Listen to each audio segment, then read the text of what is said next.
ஆண்டவராய் இயேசு கிறிஸ்துவின் இனிய நாமத்திலே நான் உங்களை வாழ்த்துகிறேன், வரவேற்கிறேன்.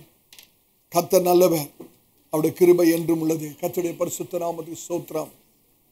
நாம் அறிந்த வண்ணமாக கடந்த 2 வாரமாக நல்ல போராட்டத்தை போராடுங்கள் என்ற தலையங்கத்திலே நாம் தியானித்துக் கொண்டிருக்கிறோம். இன்றைக்கும் இதே செய்தியின் 3வது பகுதியை நாம் தியானிக்க கர்த்தர் நமக்கு உதவி செய்வாராக.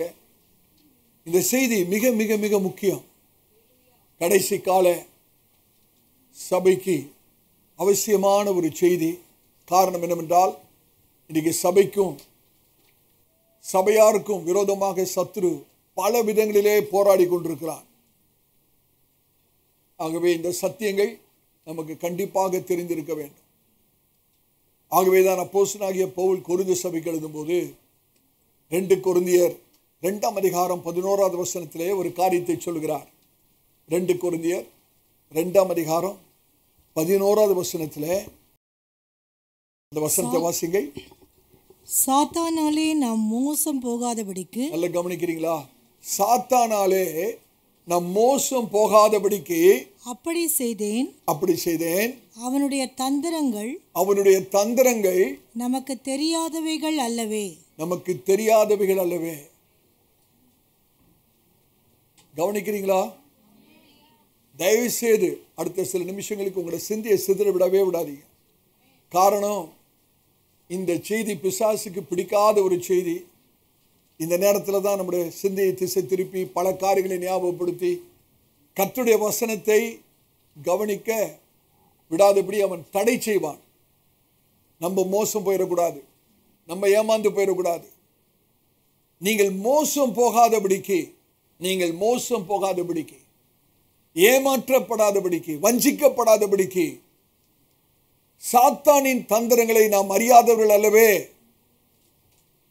இன்னும் சொல்லவேன்னா அப்போஸ்தலனாகிய பவுல் சொல்றாரு, இந்த செய்தியை நாம் அறியாமல் போய்விடுவோமானால், இந்த ஆவிக்குரிய போராட்டத்தை குறித்ததான சத்தியங்களை நாம் அறியாமல் போய்விடுவோமானால், நம்முடைய அறியாமையை சத்துருவாகிய பிசாசு சாதகமாக மாற்றி விடுவான். அவனுக்கு சாதகமாக மாற்றி, நம்முடைய அறியாமை சத்துருக்கு எப்படி ஆயிரும்? சாதகமாக மாறிடும். ஆகவே இந்த சத்தியங்களை நாம் தெளிவாக அறிந்து விளங்கிக் கொள்வது மிக மிக மிக அவசியம். ஆமென். உங்கள் எல்லார் கையிலும் அந்த வசனம் கொடுக்கப்பட்டிருக்கிறது. யாருக்காவது கிடைக்காம இருக்கிறதா? இந்த வசனங்கள் உங்களுடைய பலவிதமான சூழ்நிலைகளுக்கு ஏற்ப, பயத்துக்கு நம்ம என்ன வசனத்தை பயன்படுத்தணும், பிசாசு நம்முடைய உள்ளத்திலே சந்தேகத்தை விதைத்தால் என்ன வசனம் பயன்படுத்தணும், ஒரு சோர்வு வந்து விட்டால் என்ன வசனத்தை பயன்படுத்தணும், வியாதி நேரும் போது என்ன வசனத்தை பயன்படுத்தணும், நம்மளுக்கு ஒரு பாதுகாப்பு தேவைப்படும் போது எந்த வசனத்தை பயன்படுத்தணும், நம்முடைய பிள்ளைகளுடைய எதிர்காலம் ஆசீர்வாதத்துக்காக என்ன வசனம் பயன்படுத்தணும் அப்படின்னு சொல்லி ஒரு வசனங்கள் உங்களுக்கு கொடுக்கப்பட்டிருக்கு. இது கொடுக்கப்பட்டதுக்கு காரணம் என்னவென்றால், வாங்கி அப்படியே பைபிளில் வச்சுக்கிறதுக்கு இல்லை. ஒவ்வொரு சூழ்நிலைக்கு ஏற்ப நீங்கள் அதை எடுத்து பயன்படுத்த வேண்டும். இன்னைக்கு அநேகருக்கு வசனம் மனதில் இருக்கிறது. மனதில் இருந்தால் போதாது, வாயில பயன்படுத்தணும். அந்த வசனங்களை சத்தமாய் சொல்ல வேண்டும். அந்த வசனத்தில் தான் வல்லமை இருக்கிறது. ஆமென். கர்த்தருடைய பரிசுத்த நாமத்துக்கு. இன்னைக்கு கர்த்தருடைய பிள்ளைகளுடைய பிரச்சனை என்னன்னு கேட்டீங்கன்னா, நிறைய வசனம் தெரிஞ்சிருக்கும், ஆனால் வசனத்தை பயன்படுத்துகிற ஒரு வழக்கம் இல்லை. அநேகர் கர்த்தருடைய வசனத்தை பயன்படுத்துகிறதே இல்லை. அந்த வேதம் வாசிக்கிற நேரம் மாத்திரம் அந்த வசனத்தை படிப்பார்கள். அதற்கு பிறகு வசனத்துக்கும் அவர்களுக்கும் எந்த தொடர்பும் இல்லாத போல ஒரு வாழ்க்கை. அப்படி அல்ல. வார்த்தை மாமிசமானதுக்கே காரணம் என்னவென்றால், இந்த மாமிசம் வார்த்தையா மாறணும் தான். அதை நம்ம விளங்கிக் கொள்ளணும். வார்த்தையாகிய தேவன் மாமிசமாய் மாறினார். காரணம் என்ன? நம்முடைய மாமிசம் வார்த்தையா மாறணும். நாமே வார்த்தையாக மாறிவிட வேண்டும். வார்த்தையை பயன்படுத்த வேண்டும். ஒரு சூழ்நிலை வரும்போது எல்லா சூழ்நிலைகளுக்கும் ஏற்ற வார்த்தைகளை கர்த்தர் வேதாகமத்தில் நமக்கு தந்திருக்கிறார். எந்தெந்த வசனத்தை எந்த சூழ்நிலைக்கு பயன்படுத்த வேண்டும் என்பதை நாம் அறிந்திருக்க வேண்டும். தாவீதுடைய இடைப்பையில 5 கற்கள் இருந்தது, அப்படித்தானே? ஆனா தாவீது ஒரு கல்லை தானே எடுத்து கோலியாத்தை அடித்தாரு. தாவீதுக்கு தெரியும் எந்த கல்லை அடிச்சா எங்க கோலியாத்து விழுவாருன்றது தெரியும். நீ கர்த்தருடைய பிள்ளைகள் விசுவாசிகளுக்கு தெரியணும், எந்த வசனத்தை பயன்படுத்தினா பிசாசு வெட்கப்பட்டு போவான், பிசாசு தோற்கடிக்கப்பட்டு போவான். அப்ப வேத அறிவு நமக்கு எவ்வளவு அவசியமா இருக்கிறது யோசித்து பாருங்களேன். ஆமென்.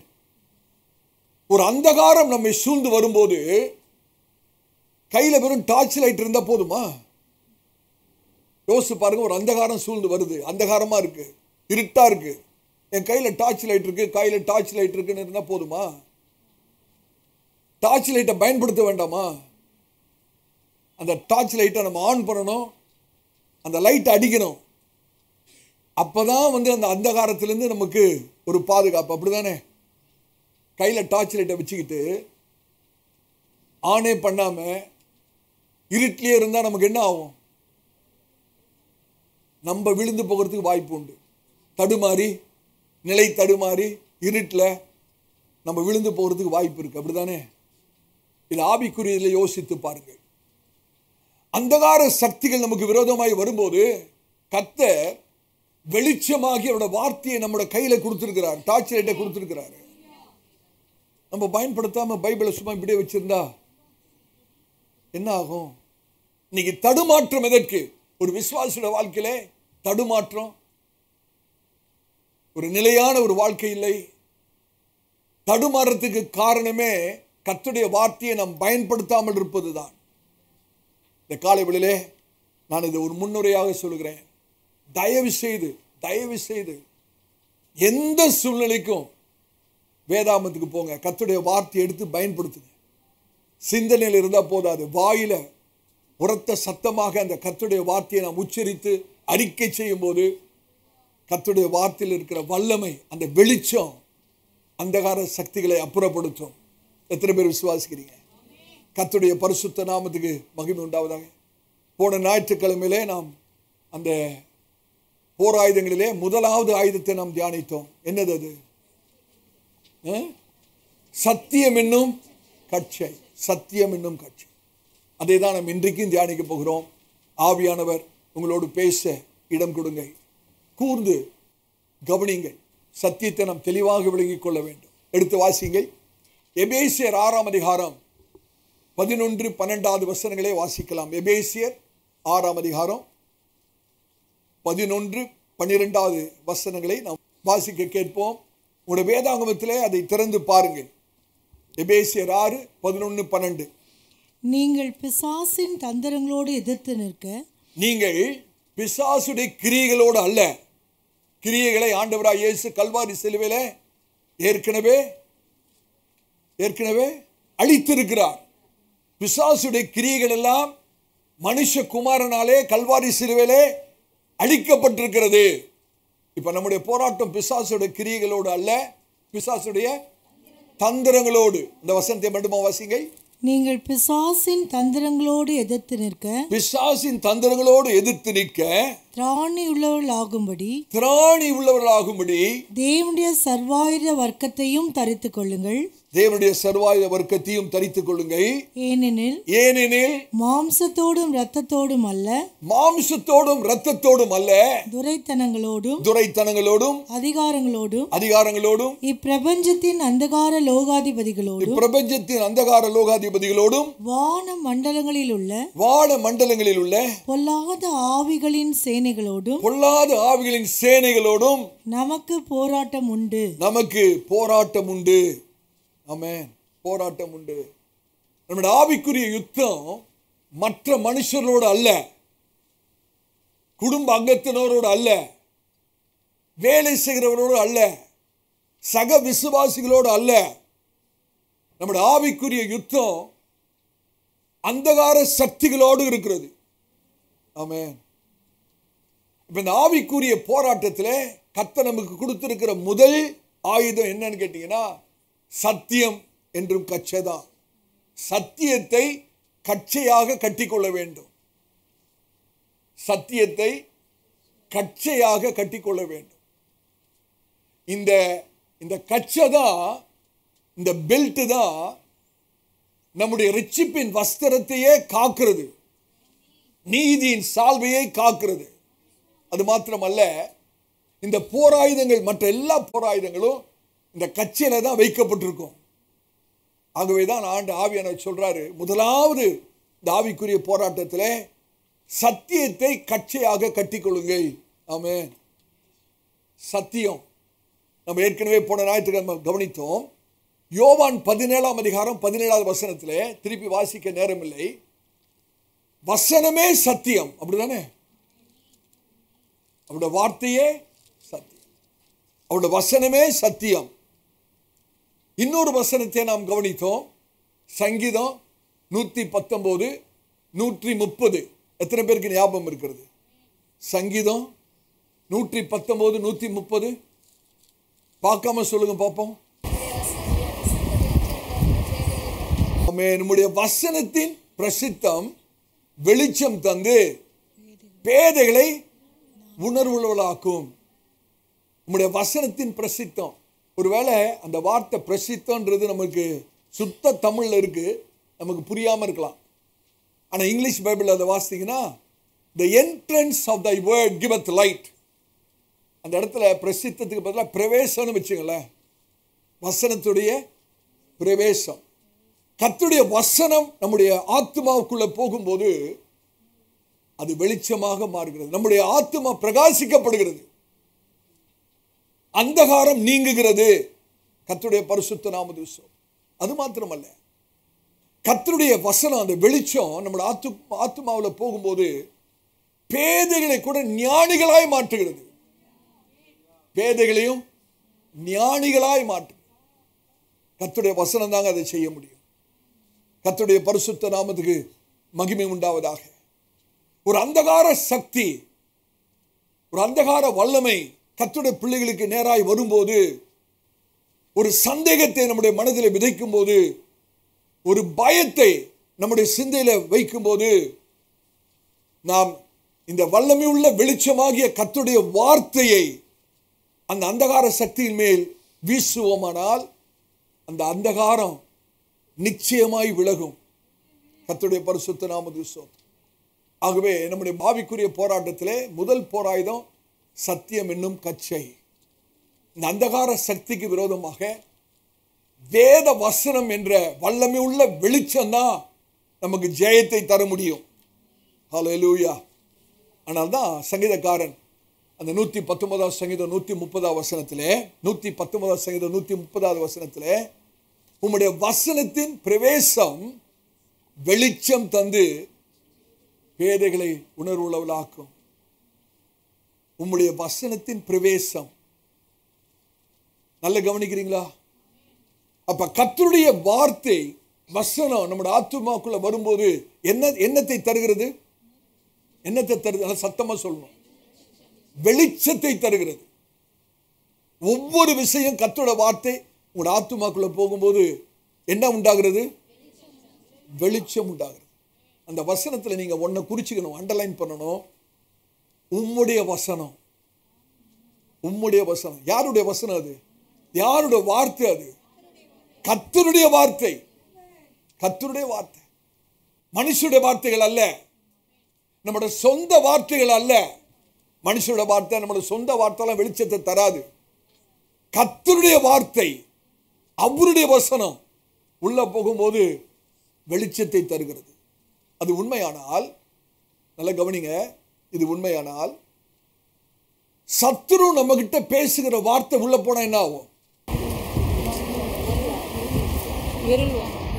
சத்துரு நம்மோடு கூட பயம், சந்தேகம், சோர்வு, கலக்கம், அப்படிப்பட்ட வார்த்தைகளை பேசும்போது அந்த வார்த்தைகளை நாம் உள்ளீர்த்துக் கொள்வோமானால் நம்முடைய ஆத்மா எப்படி ஆயிரும்?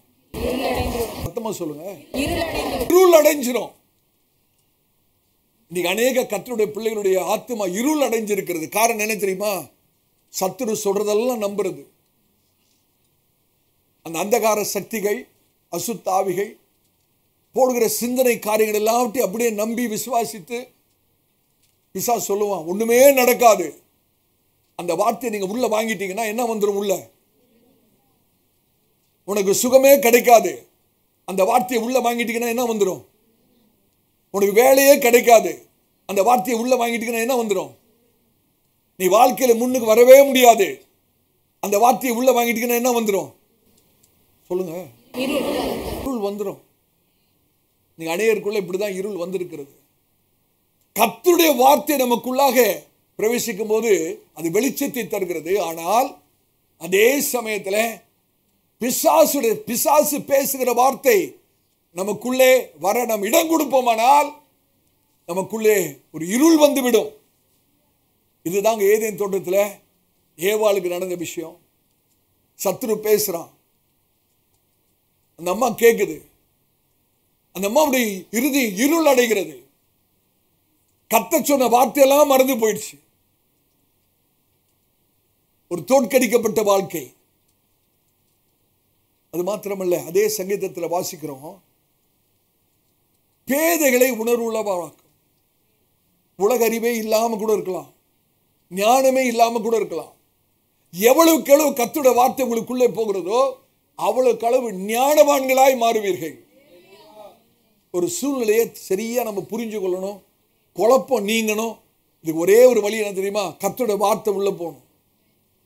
நீங்க அநேகருக்கு ஒரு குழப்பம், பிரச்சனைகள், சூழ்நிலைகள் தாறுமாறா போகும்போது என்ன செய்கிறது என்று சொல்லி திகைத்து குழம்பி போயிருக்கிற ஒரு நிலைமை. குழப்பத்துக்கு காரணம் என்ன தெரியுமா? கர்த்தருடைய வார்த்தை உள்ள போலன்னு அர்த்தம். கர்த்தருடைய வார்த்தை உள்ள போச்சுன்னா தெளிவு உண்டாயிரும். உணர்வுள்ளவர்களாய் மாறிவிடுவோம், ஞானிகளாய் மாறிவிடுவோம். கர்த்தருடைய பரிசுத்த நாமத்துக்கு ஸ்தோத்திரம். இப்ப நீங்க யோசிச்சு பாருங்க, பிசாசு அந்த அந்தகார சக்தி ஒரு எதிர்மறையான வார்த்தையை உங்களிடத்தில் பேசுகிறான். சந்தேகம் நிறைந்த வார்த்தைகளை பேசுகிறான், பயம் நிறைந்த வார்த்தைகளை பேசுகிறான், ஒரு அசுத்தமான சிந்தையை உங்களுடைய மனதில் வைக்கிறான். நீங்க ஒன்று அதை ஏற்றுக்கொள்ளலாம் அல்லது நிராகரிக்கலாம், ஒதுக்கி தள்ளலாம். கர்த்தர் நமக்கு அதிகாரத்தை கொடுத்திருக்கிறார். பிசாசு ஒரு சிந்தையை போடும்போது, ஒரு எதிர்மறையான சிந்தை, சந்தேகத்துக்குரிய சிந்தை, ஒரு பயத்துக்குரிய சிந்தையை போடும்போது அதை ஏற்றுக்கொள்வதும் நிராகரிப்பதும் நம்முடைய அதிகாரத்தில் தான் இருக்கிறது. ஆமென். அப்படி அந்த அந்தகார சக்தி ஒரு சிந்தையை நம்முடைய மனதில் போடும்போது நம்முடைய சொந்த பலத்திலே அதை எதிர்த்து நிற்க முடியாது. தயவு செய்து விளங்கிக்க. ஒரு அந்தகார சக்தி ஒரு வார்த்தையையோ ஒரு சிந்தையையோ யார் மூலமாக நம்முடைய மனதில் விதைக்கும் போது நம்முடைய சொந்த சரீர பிரகாரம் பலத்தினாலே நாம் அதை எதிர்த்து நிற்க முடியாது. காரணம் என்ன தெரியுமா? அது இயற்கை அல்ல, அது ஆவிக்குரிய காரியம். இன்னும் சொல்ல வேண்டுமானா, it is not natural, it is spiritual, it is not physical. சரீரத்துக்குரிய காரியம் அல்ல, அது ஒரு ஆவிக்குரிய போராட்டம். அது ஆவிக்குரிய போராட்டத்தை சரீர பலத்தை வைத்து மேற்கொள்ள முடியாது. ஆவிக்குரிய போராட்டத்தை ஆவிக்குரிய ரீதியில தான் நம்ம போராடணும். எத்தனை பேருக்கு விளங்குது? காரணம், நான் போன ஞாயிற்றுக்கிழமை சொன்னது போல, நாம் விசுவாசிகளா இருக்கிற அப்படினாலே, கர்த்தருடைய பிள்ளைகளா இருக்கிற அப்படினாலே நாம் ஆவிக்குரியவர்களாக இருக்கிறோம். அதே சமயத்தில் இந்த பூமியிலே வாசம் பண்ணுகிறோம். ஆனா போராட்டம் ஆவிக்குரிய போராட்டம். இந்த ஆவிக்குரிய போராட்டத்தை சரீர பலத்தை வைத்து ஒரு நாளும் போராட முடியாது. அப்ப ஆவிக்குரிய ரீதியில போராட வேணுமானால் நமக்கு என்ன வேணும்? கர்த்தருடைய வார்த்தை வேணும். கர்த்தருடைய வார்த்தை இல்லாமல் இந்த ஆவிக்குரிய போராட்டத்தை போராடவே முடியாது. அதனாலதான் முதல் ஆயுதமாக கர்த்தர் அவருடைய சத்தியத்தை நமக்கு கொடுத்திருக்கிறார். இந்த சத்தியத்துல தான் வல்லமை இருக்கிறது, இந்த சத்தியத்துல தான் ஜீவன் இருக்கிறது. அந்தகாரத்தை மேற்கொள்ள ஒரே ஒரு வழிதான், வெளிச்சம் தான் அந்தகாரத்தை மேற்கொள்ள முடியும். அந்தகாரத்தை எதுதான் மேற்கொள்ள முடியும்? வெளிச்சம் மாத்திரம். only light can overcome darkness, only light can fight against darkness. இந்த அந்தகாரத்தை போராடி ஜெயிக்க யாரால தான் முடியும்? வெளிச்சத்தால் மாத்திரம் தான் முடியும். அந்த வெளிச்சம் என்னது? தேவனுடைய வார்த்தை. ஹல்லேலூயா. நான் போன ஞாயிற்றுக்கிழமை உங்களுக்கு சொன்னேன், ஒருத்தர் கார் ஓட்டிக்கிட்டே போறாரு. சாயங்காலம் வருகிறது, இருள் சூழ்ந்த ஒரு சூழ்நிலை, இருட்டு. இருள் அடையும் போது கார் ஓட்டுறவர் என்ன பண்ணணும்? ஹெட்லைட் ஆன் பண்ணணும், அப்படிதானே? ஹெட்லைட் ஆன் பண்ண பிறகு கூட இன்னும் வெளிச்சம் பத்தலைன்னா என்ன பண்ணணும்? ஐபீமை போடணும். நான் சொல்றது விளங்க உங்களுக்கு?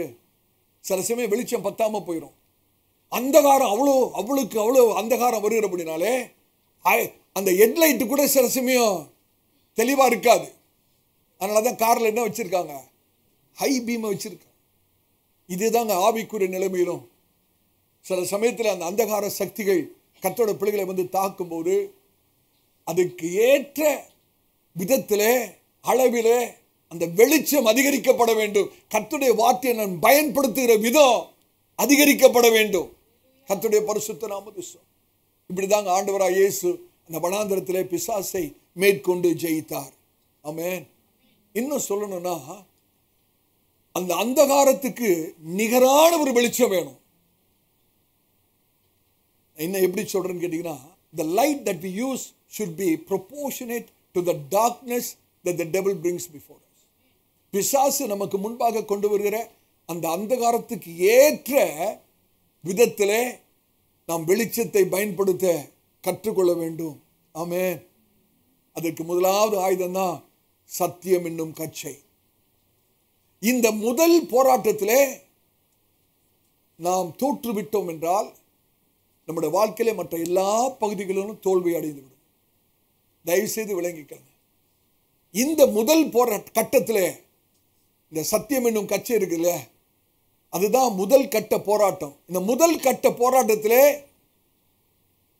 இந்த ஆயுதத்தை பயன்படுத்த தெரியாமல் நாம் தோல்வி அடைந்து விடுவோமானால் நம்முடைய வாழ்க்கையின் மற்ற எல்லா பகுதிகளிலும் தோல்வியை தழுவ வேண்டியதாகிவிடும்.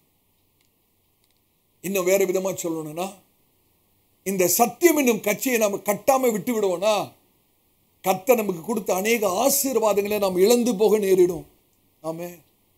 இதுதான் அநேக கர்த்தருடைய பிள்ளைகள் வாழ்க்கையில் இன்னைக்கு நடந்து கொண்டிருக்கிறது. விசுவாசிகள் கர்த்தருடைய பிள்ளைகள் அநேக ஆசீர்வாதங்களை இழந்து கொண்டிருக்கிறது காரணம் சத்தியம் என்னும் கச்சை இல்லாததுனால தான். எத்தனை பேருக்கு விளங்குது?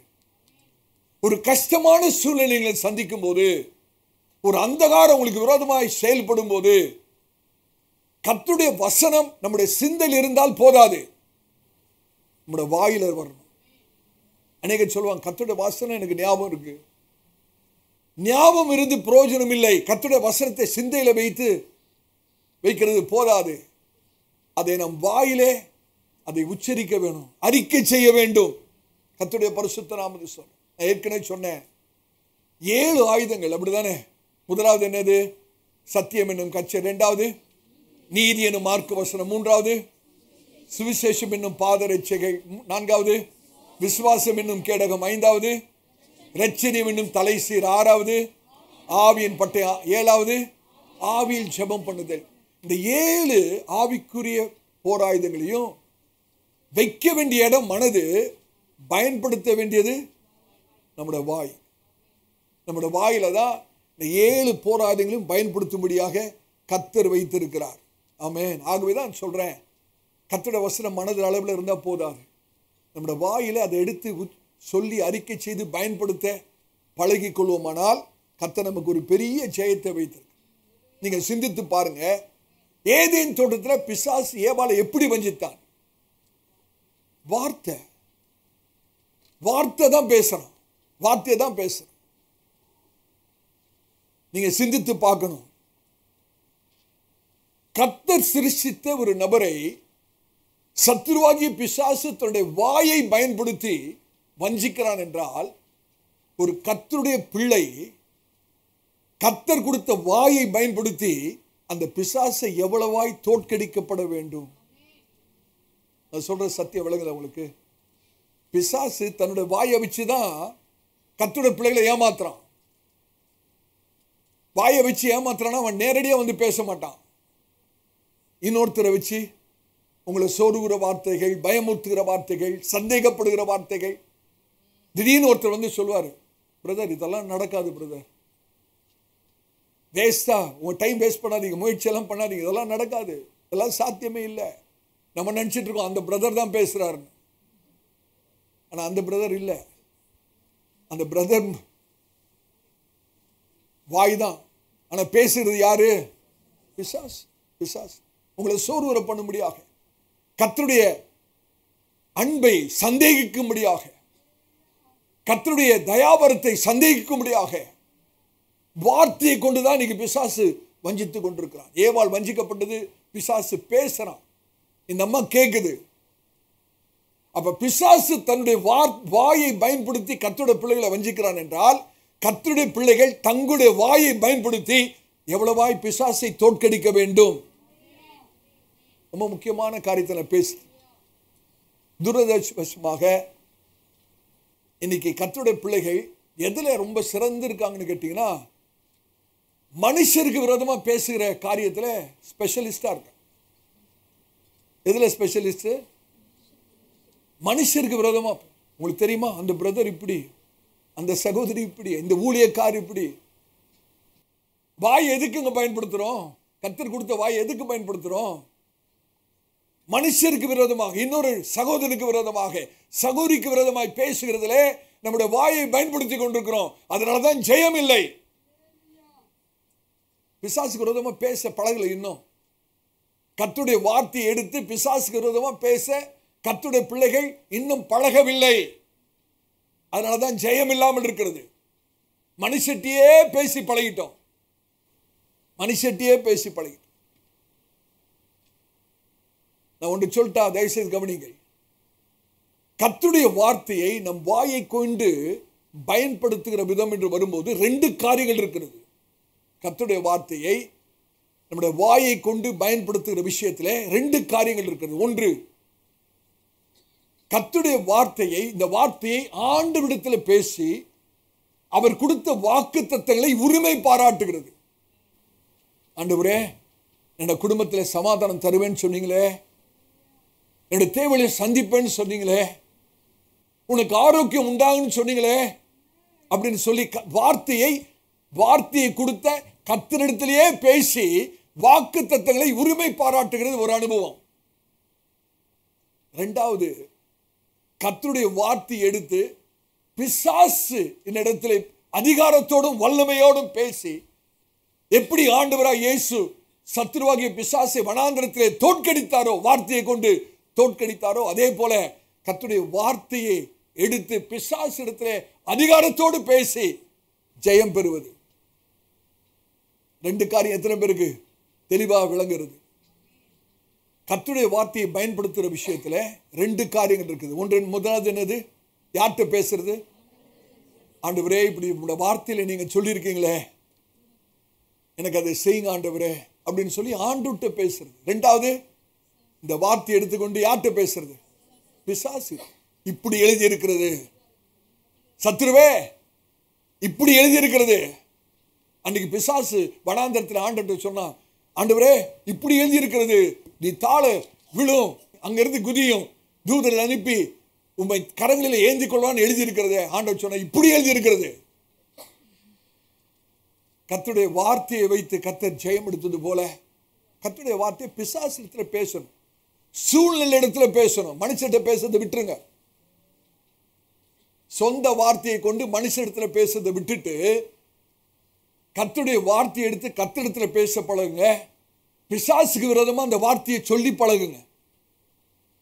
அநேகர் நம்ம பண்ற தவறு என்னவென்றால், வனாந்தரத்தில் மோசே பண்ண தவறு தான் நம்ம இன்றைக்கும் பண்ணிட்டு இருக்கிறோம். என்ன தெரியுமா? மோசே ஒரு சூழ்நிலை வருகிறது, இஸ்ரவேல் ஜனங்கள் முறுமுறுக்கிறார்கள், அங்கே தண்ணீர் இல்லை, இஸ்ரவேல் ஜனங்கள் மோசேக்கு விரோதமாக எழும்புகிறார்கள். அந்த சமயத்தில் மோசே ஆண்டவர்கிட்டையும் பேசல, பிசாசிடத்திலையும் பேசல. யார்கிட்ட தான் பேசினாரு? ஜனங்களிடத்துல தான் பேச. இங்கதான் மோசே பண்ண பெரிய தவறு.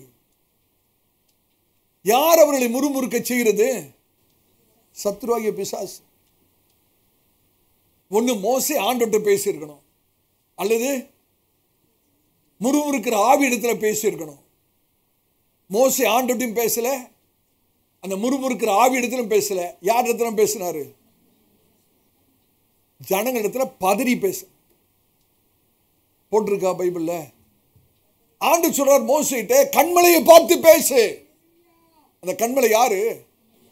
ஆண்டவராய் இயேசு கிறிஸ்து. ஏற்கனவே அடிக்கப்பட்ட கண்மலை, உடைக்கப்பட்ட கண்மலை, பிற்கப்பட்ட கண்மலை. கல்வாரி சிலுவையில நமக்காக பிற்கப்பட்ட உடைக்கப்பட்ட ஆண்டவராய் இயேசுவிடத்துல பேச நாம் அழைக்கப்பட்டிருக்கிறோம். மோசேட்ட ஆண்டு சொன்னாரு, பா இந்த பிற்கப்பட்ட உடைக்கப்பட்ட கண்மலையை பார்த்து பேசு. உன்னோட சூழ்நிலை மாறும், தாகம் தீரும், ஜனங்களுடைய முறுமுறுப்பு அடங்கும். ஆனா மோசே கண்மலையை பார்த்து பேசலங்க. கண்மலையை பார்த்து பேசுறதுக்கு பதிலாக யார்கிட்ட பேசுறாரு? ஜனங்களிடத்துல பதறி பேசுறார். அது மோசேக்கே தீங்காக முடிந்து விட்டது. அந்த பகுதி எடுத்து வாசிங்களேன். சங்கீதம் 106 32 33 வசனங்கள். எல்லாரும் உங்களுடைய வேதாமத்தை திரும்பி பாருங்க. சங்கீதம் 106 32 33. மேரிபாவின் தண்ணீர்கள் இடத்திலும், மேரிபாவின் தண்ணீர் இடத்திலும் அவருக்கு கடுங்கோபம் மூட்டினார்கள். அதை அண்டர்லைன் பண்ணீங்க. மோசேக்கு கடும் கோபம் மூட்டினார்கள். அவர்கள் நிமித்தம் மோசேக்கும் பொல்லாப்பு வந்தது. மோசேக்கும் பொல்லாப்பு வந்தது.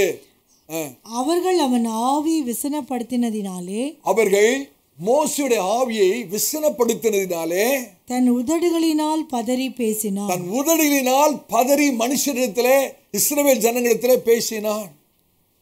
ரெண்டு காரியத்தை நீங்க அந்த இடத்துல கோடு இட்டுக்கொள்ளணும். 32வது வசனத்துல மோசே கோபம் மூட்டினார்கள் இருக்குதா? 33வது வசனத்துல அவருடைய ஆவியை சொல்லுங்க சத்தமா, விசனப்படுத்தினார்கள். எனக்கு அருமையான சகோதரனே சகோதரியே, மோசே கோபம் மூட்டினார்களாம். இதே தான் பிசாசு பண்ணுவான். வீட்டில் கூட இதை தான் பண்ணுவான். உங்களை கோபம் மூட்டுவான். அந்த அனுபவம் இருக்கா? பிசாசு டைரக்டா உங்களை கோபம் மூட்டுறது இல்லை. உங்க வீட்டு அங்கத்தினரை வச்சுதான், உங்க சொந்த சகோதரியை வைத்துதான், உங்க சகோதரனை வைத்துதான், உங்க மனைவியை வச்சுதான், உங்க கணவனை வச்சுதான் உங்களை கோபம் மூட்டுவான். நீங்க பதறி பேசிட்டீங்க, அவ்வளவுதான், உங்களுக்கு தீங்காயிரும். எப்படி எனக்கு மோசேக்கு அது தீமையா முடிஞ்சதோ அது போல நமக்கும் தீமையா முடிஞ்சிடும். என்ன ஒண்ணுமே நடக்காது போல பாக்குறீங்க? உங்களுக்கு கோபம் மூட்டல? பிசாசு வீட்டில் கோபம் மூட்டல? யாரை கொண்டு கோபம் மூட்டலாம்? உங்களை அதிகமா நேசிக்கிறவங்களை வச்சே கோபம் மூட்டுவோம் பாருங்க. அதான் இன்னும் வேதனையா இருக்கும். மேக்சிமம் எவ்வளவு கோபம் மூட்ட முடியுமோ. வீட்டை விட்டு வெளியே போறதுக்கு விட மாட்டான். சரி, வீட்டில் ரொம்ப கோபம் மூட்டுறாங்க, வீட்டை விட்டு வெளியே போயிடுவோம், பிடிச்சி இழுத்துன்னு உட்கார வச்சு கோபம் மூட்டுவாங்க பாருங்க. நம்ம நினைச்சுக்கிறோம் மனைவி தான் கோபம் மூட்டுறாங்க, கணவன் தான் கோபம் மூட்டு. இல்லை இல்லை இல்லை, நம்முடைய யுத்தம் மாமிசத்தோடும் ரத்தத்தோடும் இல்லை. பிசாசு தான் உங்களை கோபம் மூட்ட வைக்கிறதே. ஏன்? உங்களுக்கு தீமையா முடியணும், நன்மை வரக்கூடாது, உங்களுக்கு ஆசீர்வாதம் வரக்கூடாது. கோபம் மூட்டது மாத்திரம் இல்லை பிரதர், ஆவிய व्यसனப்படுத்தினார்கள். எத்தனை பேருக்கு அது அனுபவம் இருக்கு? நம்முடைய சொந்த வீட்டு அங்கத்தினர் தான் பேசுவாங்க பாருங்க. சில வார்த்தையை பேசும்போது நம்முடைய உள்ள உடைக்கப்படுது. எத்தனை பேருக்கு அந்த அனுபவம் இருக்கு? உங்களை நேசிக்கிறவங்க சில சமயம் பேசுவாங்க பாருங்க, வார்த்தைகள் ரொம்ப வசனமாயிரும், ஆவியில ரொம்ப கலக்கமாயிரும், வசனமாயிரும், வசனமே வராது. வசனம் வந்தா எங்க வசனம் வர்றது? துக்கம். அந்த நேரத்தில் பதறி பேசிட்டோம்னா ஆசீர்வாதத்தை இழந்துடுறோம். நான் கர்த்தருடைய ஊழியக்காரனா சொல்றேன், மனுஷ இடத்துல பேசுறது அந்த நேரத்தில் விட்டுட்டு ஒன்று நீங்க கர்த்தர்ட்ட பேசணும். ஆண்டவரே நீங்க இப்படி சொல்லியிருக்கிறீங்களா, அதை எனக்கு செய்யுங்க. அப்படி இல்லைன்னா யார்கிட்ட பேசணும்? இப்படி எழுதி இருக்கிறது அப்படின்னு பிசாசுகிட்ட பேசணும். நீங்க செய்து பாருங்க. அதனாலதான் அந்த வசனம் உங்களுக்கு கொடுக்கப்பட்டிருக்கு. வசனத்தை பயன்படுத்துறதுக்காக ஒவ்வொரு சூழ்நிலைக்கு ஏற்ற வசனங்களை பயன்படுத்த முடியும். நீங்க பண்ணி பாருங்களேன், கர்த்தர் எப்படி நம்மளை ஜெயமாய் நடத்துகிறார் என்று பாருங்க. ஹல்லேலூயா. கர்த்தருடைய பரிசுத்த நாமத்துக்கு மகிமை உண்டாவதாக. ஆமென். அப்ப பிசாசு ஒரு வார்த்தையை பேசுகிறான் என்றால், ஒரு சந்தேகத்தின் வார்த்தையோ பயத்துக்குரிய வார்த்தையை பேசுகிறான் என்றால், அவனிடத்தில் கர்த்தருடைய வார்த்தை எடுத்து பேச பழகிக் கொள்ளுங்க. உங்களுக்கு ஒன்று தெரியுமா?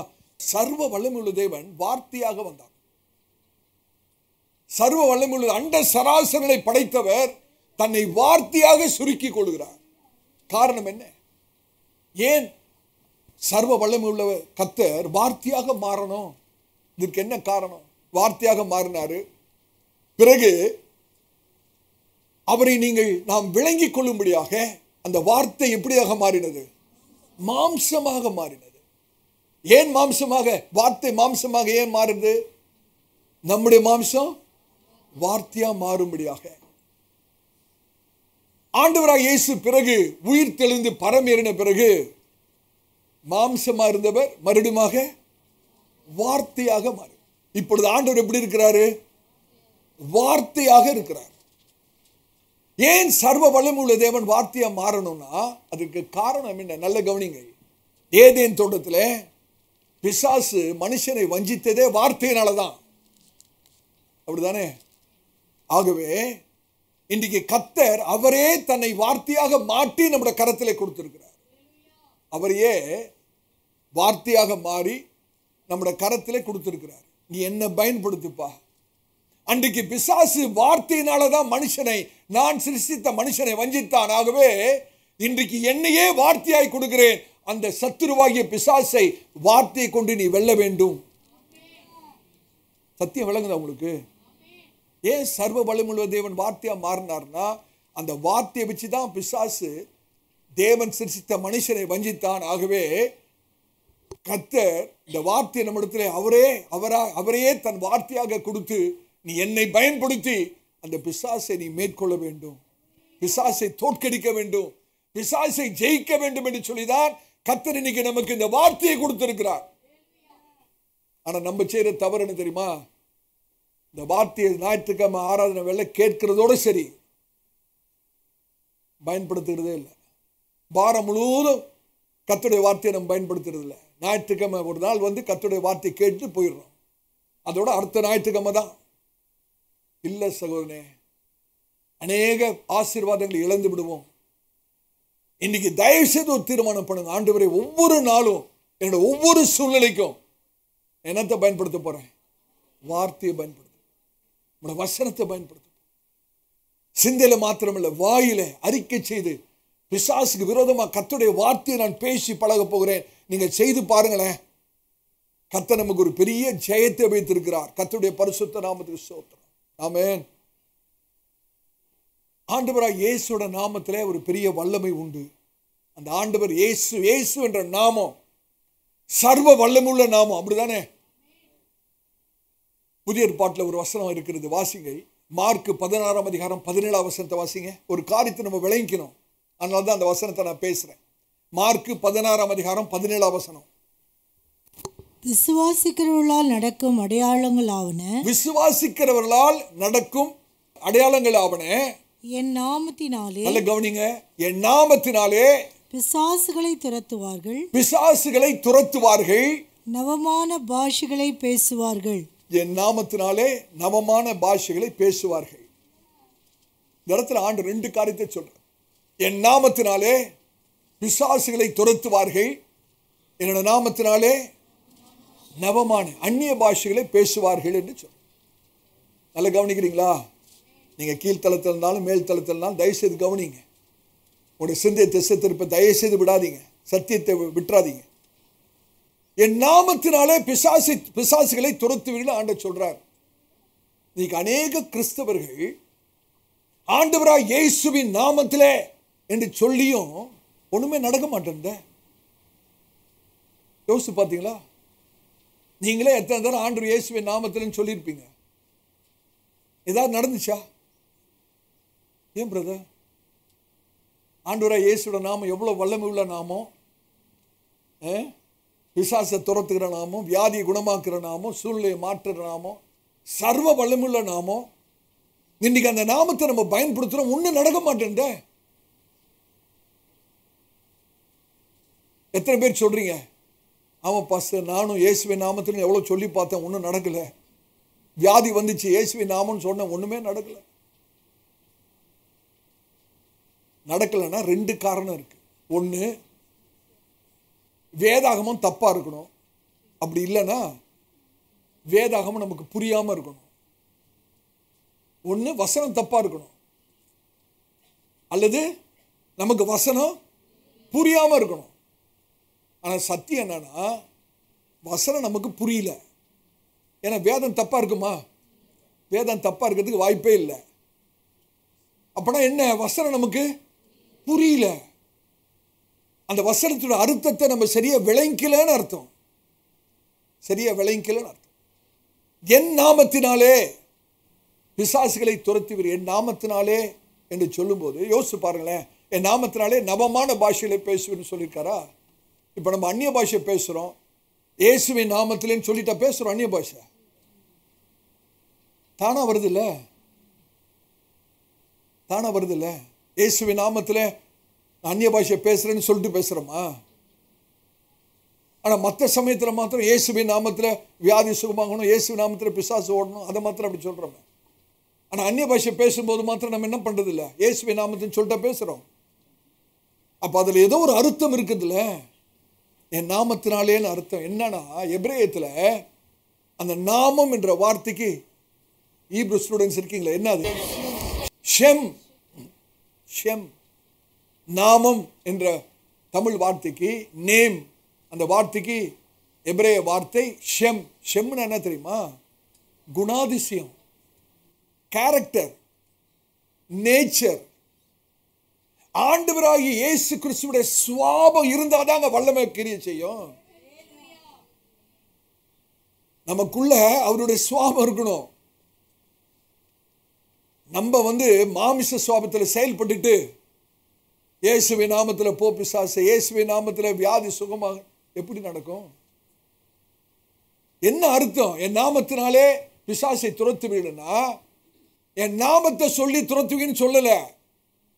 என் நாமத்தில் இருக்கிற குணாதிசயங்கள் உங்களுக்குள்ள இருக்குமானால் என் நாமத்தை உச்சரிக்கும் போது வல்லமை விளங்கும்.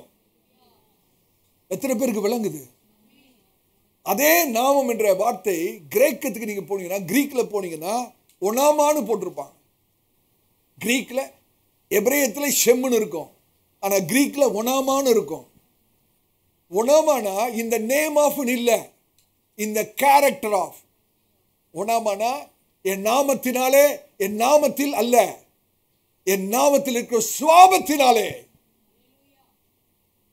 என் நாமத்தில் இருக்கிற குணாதிசயங்களினாலே. இன்னும் வேற விதமா சொல்லணும்னா, ஆண்டவராய் இயேசுவின் நாமத்தை நான் சொல்லும் போது என்ன தெரியுமா சொல்றேன்? என் ஆண்டவராய் இயேசுவை போலவே, அவர் செய்தது போலவே நான் செய்கிறேன். அவர் வாழ்ந்தது போலவே நான் வாழ்கிறேன். அவர் பேசுறது போலவே நான் பேசுகிறேன். அவர் சிந்தித்தது போலவே நான் சிந்திக்கிறேன். அவர் பேசுகிறது போலவே நான் பேசுகிறேன். அதாங்க அர்த்தம். சுருக்கமா சொல்லணும்னா, நான் ஆண்டவராய் இயேசு மாதிரி வாழ்ந்துட்டு ஆண்டவராய் இயேசுவின் நாமத்தை பயன்படுது. இப்ப விளங்குதா ஏன் ஆண்டவராய் இயேசுவின் நாமத்தில் நம்ம சொல்றோம் ஒன்றும் நடக்கலன்னு? அவருடைய சுவாபம் நமக்குள்ள இல்ல, அவருடைய குணாதிசயம் நமக்குள்ள இல்ல, அவருடைய பரிசுத்தம், அவருடைய தாழ்மை, அவருடைய சாந்தம், அவருடைய அன்பு நமக்குள்ள இல்ல. வெறும் அவருடைய நாமத்தை மாத்திரம் பயன்படுத்திட்டு இருக்கிறோம். எத்தனை பேருக்கு விளங்குது நான் சொல்றது? ஆண்டவர் சொல்றாரு, அதுல அந்த மூல பாஷையில் அர்த்தம் என்னன்னு கேட்டீங்கன்னா, என்னுடைய நாமத்துக்கு ஒரு குணாதிசயம் இருக்கு. இயேசுன்னு சொன்னீங்கன்னா அவருடைய குணாதிசயம், அவருடைய சுவாபம் அது உங்களுக்குள்ள இருந்துச்சுன்னா அந்த நாமத்தை சொன்னோன்னா வல்லமை வெளிப்படும். ஹல்லேலூயா. அப்போஸ்தலர் நடபடிகளே ஒரு காரியம் இருக்கிறது, ஒரு நடந்த சம்பவம் இருக்கிறது. எடுத்து வாசிங்க. அப்போஸ்தலர் நடபடிகள்ல 19ஆம் அதிகாரம் 13 வாசிங்களேன். அப்போஸ்தலர் நடபடிகள் 19ஆம் அதிகாரம் 13. அப்பொழுது தேசாந்தரிகளாய் திரிகிற மந்திரவாதிகளாகிய யூதரில் சிலர் பொல்லாத ஆவிகள் பிடித்திருந்தவர்கள் மேல் கர்த்தராகிய இயேசுவின் நாமத்தை சொல்ல துணிந்து, எவ்வளவு தைரியம் இருக்கும்! ஆண்டவராகிய இயேசுவோட சுபாவம் உங்களுக்குள்ள இருக்குதா? இவங்கெல்லாம் யாரு? மந்திரவாதிங்க, அசுத்த காரியங்களை செய்கிறவங்க. ஆனா இவங்க யாருடைய நாமத்தை பயன்படுத்துறாங்க? பவுல் பிரசங்கித்த அந்த ஆண்டவராகிய இயேசுவோட நாமத்தை பயன்படுத்துறாங்க. அந்த வசனத்தை மறுபடியும் வாசிங்க. 19ஆம் அதிகாரம் 13ஆம் வசனம். அப்பொழுது தேசாந்தரிகளாய் திரிகிற மந்திரவாதிகளாகிய யூதரில் சிலர் பொல்லாத ஆவிகள் பிடித்திருந்தவர்கள் மேல் கர்த்தராகிய இயேசுவின் நாமத்தை சொல்ல துணிந்து பவுல் பிரசங்கிக்கிற இயேசுவின் பேரில் ஆணையிட்டு உங்களுக்கு கட்டளையிடுகிறோம் என்றார்கள். அந்த அசுத்தாவிகளுக்கு கட்டளையிடுகிறோம் சொன்னாங்களாம். யாருடைய நாமத்துல? ஆனா அந்த நாமத்தோட சுபாவம் உங்களுக்குள்ள இருந்துச்சா? அந்த நாமத்துடைய பரிசுத்தம் உங்களுக்குள்ள இருந்ததா? அந்த சுபாவம் இருந்ததா? இல்ல. அசுத்தாவி ஓடுச்சா? அசுத்தாவி ஓட்டுச்சா? நல்லா சொல்லுங்க. அசுத்தாவி ஓடுச்சா? அசுத்தாவி ஓட்டுச்சா? 14ஆம் வசனத்தை வாசிங்க. verse 14 வாசிங்க. பிரதான ஆசாரியனாகிய ஸ்கேவா என்னும் ஒரு யூதனுடைய குமாரர் 7 பேர் இப்படி செய்தார்கள். 7 பேர் ஆண்டவராகிய இயேசுவின் நாமத்தை பயன்படுத்துறாங்க. ஆண்டவர் இயேசுடைய குணாதிசயமே இல்ல, அவருடைய சுபாவமே இல்ல, ஆனா இயேசுவின் நாமத்தை பயன்படுத்துறாங்க. 15ஆம் வசனம். பொல்லாத ஆவி அவர்களை நோக்கி இயேசுவை அறிவேன், இயேசுவோட குணாதிசயம் என்னன்னு எனக்கு தெரியும், பவுலையும் அறிவேன், பவுலுக்குள்ள ஆண்டவராகிய இயேசுவோட குணாதிசயம் இருக்கு, அதையும் எனக்கு தெரியும், நீங்கள் யார் என்று சொல்லி பொல்லாத ஆவியுடைய மனுஷன் அவர்கள் மேல் பாய்ந்து காயப்படுத்தி அவர்களை ஓட்டி விட்டார்கள். துரத்தி விடுச்சான் அசுத்தாவி. யோசிச்சு பாருங்க, வீட்டை விட்டு ஓடுறாங்க அந்த 7 பேர். இவங்க 7 பேர் யாரு? ஆண்டவராகிய இயேசுவின் நாமத்தை சொன்னவங்க. ஏன் இப்படி? அப்படின்னா அந்த இயேசுவின் நாமத்தில் வல்லமை இல்லைன்னு அர்த்தமா? இயேசுவின் நாமத்தில் சர்வ வல்லமை உண்டுங்க. ஆனா அந்த ஷெம், அந்த ஒனாமா என்ற அர்த்தம் தெரியல இவங்களுக்கு. இன்னைக்கு கிறிஸ்தவங்களும் இப்படிதான் அந்த நாமத்தை பயன்படுத்திட்டு இருக்கிறாங்க. ஆனா தான் ஒன்றும் நடக்கல. நீங்க அந்த நாமத்தை பயன்படுத்துறதுக்கு முன்பாக, ஆண்டவரே உம்முடைய பரிசுத்தத்தை எனக்கு தாங்க, உம்முடைய சுபாவத்தை எனக்கு தாங்க, உம்முடைய குணாதிசயங்களை எனக்கு தாங்க ஆண்டவரே, நான் உண்மை பிரதிபலிக்க வேணும் அப்படின்னு சொல்லிட்டு நீங்க அந்த ஆண்டவராகிய இயேசுவின் நாமத்தை பயன்படுத்தி பாருங்க. கண்டிப்பா அற்புதம் நடக்கும். எத்தனை பேருக்கு விளங்குது சத்தியம்? கர்த்தருடைய பரிசுத்த நாமத்துக்கு மகிமை உண்டாவதாக. நீங்கள் ஆண்டவருடைய வார்த்தையை நீங்கள் பேசும்போது நீங்கள் ஆண்டவரையே பேசுறீங்க. ஏன்னா ஆண்டவர் தான் அந்த வார்த்தை. நீங்க வார்த்தையை பயன்படுத்தும் போது யாரை பேசுறீங்க? ஆண்டவராகிய இயேசுவே பேசுறீங்க. அப்படிதானே? when you speak the word of God, you speak Jesus. நீங்க ஆண்டவராகிய இயேசுவை பேசுறீங்க. பிசாசு வனாந்திரத்திலே ஆண்டவராகிய இயேசு இடத்துல பேசுறான். ஆண்டவராகிய இயேசு வாயை திறந்து அவருடைய வார்த்தையை பேசுற போது அவன் தோற்கடிக்கப்பட்டவனாக விலகி ஓடுகிறான். ஆமென். கர்த்தருடைய ஊழியக்காரனா சொல்றேன், உங்களுக்கு விரோதமா அந்தகார சக்திகள் வரும்போது இந்த வெளிச்சத்தை தூக்கி பிடிங்க. இந்த வெளிச்சமாகிய வார்த்தையை பேசுங்க. அந்தகாரம் விலகும். எத்தனை பேர் விசுவாசிக்கிறீங்க? அந்தகாரம் விலகும், கண்டிப்பா விலகும். வெளிச்சத்துக்கு முன்பாக அந்தகாரம் நிற்க முடியாது. நீங்க வெளிச்சத்தை மாத்திரம் தூக்கி காமிச்சிட்டீங்கன்னா அந்தகாரம் விலகி ஓடதான் வேணும், வேற வழியே கிடையாது. கிதியோனும் அவனுடைய ஜனங்களும் 300 பேரும் மீதியானர்களை எப்படி துரத்தினார்கள், எப்படி தோற்கடித்தார்கள்? கிதியோனும் 300 பேரும் அந்த மீதியானர், இஸ்ரவேல் ஜனங்களுக்கு விரோதமான வந்த மீதியானர்களை எப்படி துரத்தினார்கள், எப்படி ஜெயத்தை பெற்றார்கள்? 3 காரியம். அப்படிதானே? 3 காரியம். 1, பானையை உடைத்தார்கள். 2வது, தீவெட்டியை பிடித்தார்கள். 3வது, எக்காலத்தை ஊதினார்கள். நான் எங்க பாஸ்டர் போயிட்டு பானையை உடைக்கிறது? நான் எங்கே போய் தீவெட்டியை பிடிக்கிறது, எங்கே எக்காலம் வாங்குறது? ஆவிக்குரிய அர்த்தம் என்ன? எடுத்து வாசிங்க அந்த வசனத்தை. நியாயாதிபதிகள் 7ஆம் அதிகாரம் 20 to 22 வரைக்கும் வாசிங்க. நியாயாதிபதிகள் 7ஆம் அதிகாரம் 20 to 22 வரைக்கும். 3 படைகளின் மனுஷரும் 3 அந்த கிதியோனுடைய சேனை 300 பேர் 3 படைகளாக பிரிக்கப்பட்டிருக்கிறார்கள். எக்காலங்களை ஊதி பானைகளை உடைத்து. நல்ல கவனிங்க, பானைகளை உடைத்துனா என்ன அர்த்தம்? ஆவிக்குரிய அர்த்தம் என்னது? பானைகளை உடைக்கிறதுனா தன்னை தாழ்த்துறது. நல்ல கற்பனை பண்ணி பாருங்க. பானையை உடைக்கும் போது அவர்கள் என்ன சொல்றாங்க? ஆவிக்குரிய காரியம் என்னவென்றால், ஆண்டவரே நாங்கள் ஒரு காளி வெறுமையான பானையை போல இருக்கிறோம், இந்த யுத்தத்தை எங்களுடைய பலத்தை வச்சு ஜெயிக்க முடியாது ஆண்டவரே. அதுதான் சொல்றேன். பானை உடைக்கும் போது என்ன ஆவிக்குரிய அர்த்தம் என்ன தெரியுமா? ஆண்டவரே நாங்கள் வெறும் பானைகளை போல இருக்கிறோம், மண் பானைகளை போல இருக்கிறோம், எங்களுடைய பலத்தினாலே இந்த யுத்தத்தை செய்ய முடியாது என்பதை காண்பிப்பதற்கு தான் அவர்கள் அந்த பானையை உடைக்கிறார்கள். இரண்டாவது என்ன பண்ணாங்க? தீவெட்டிகளை தங்கள் இடது கைகளிலும். தீவெட்டிகளை தங்கள் இடது கையிலும் என்ன அர்த்தம்? தீவெட்டினா என்னது? தீவெட்டி என்னது? வெளிச்சம் என்னது? வார்த்தை.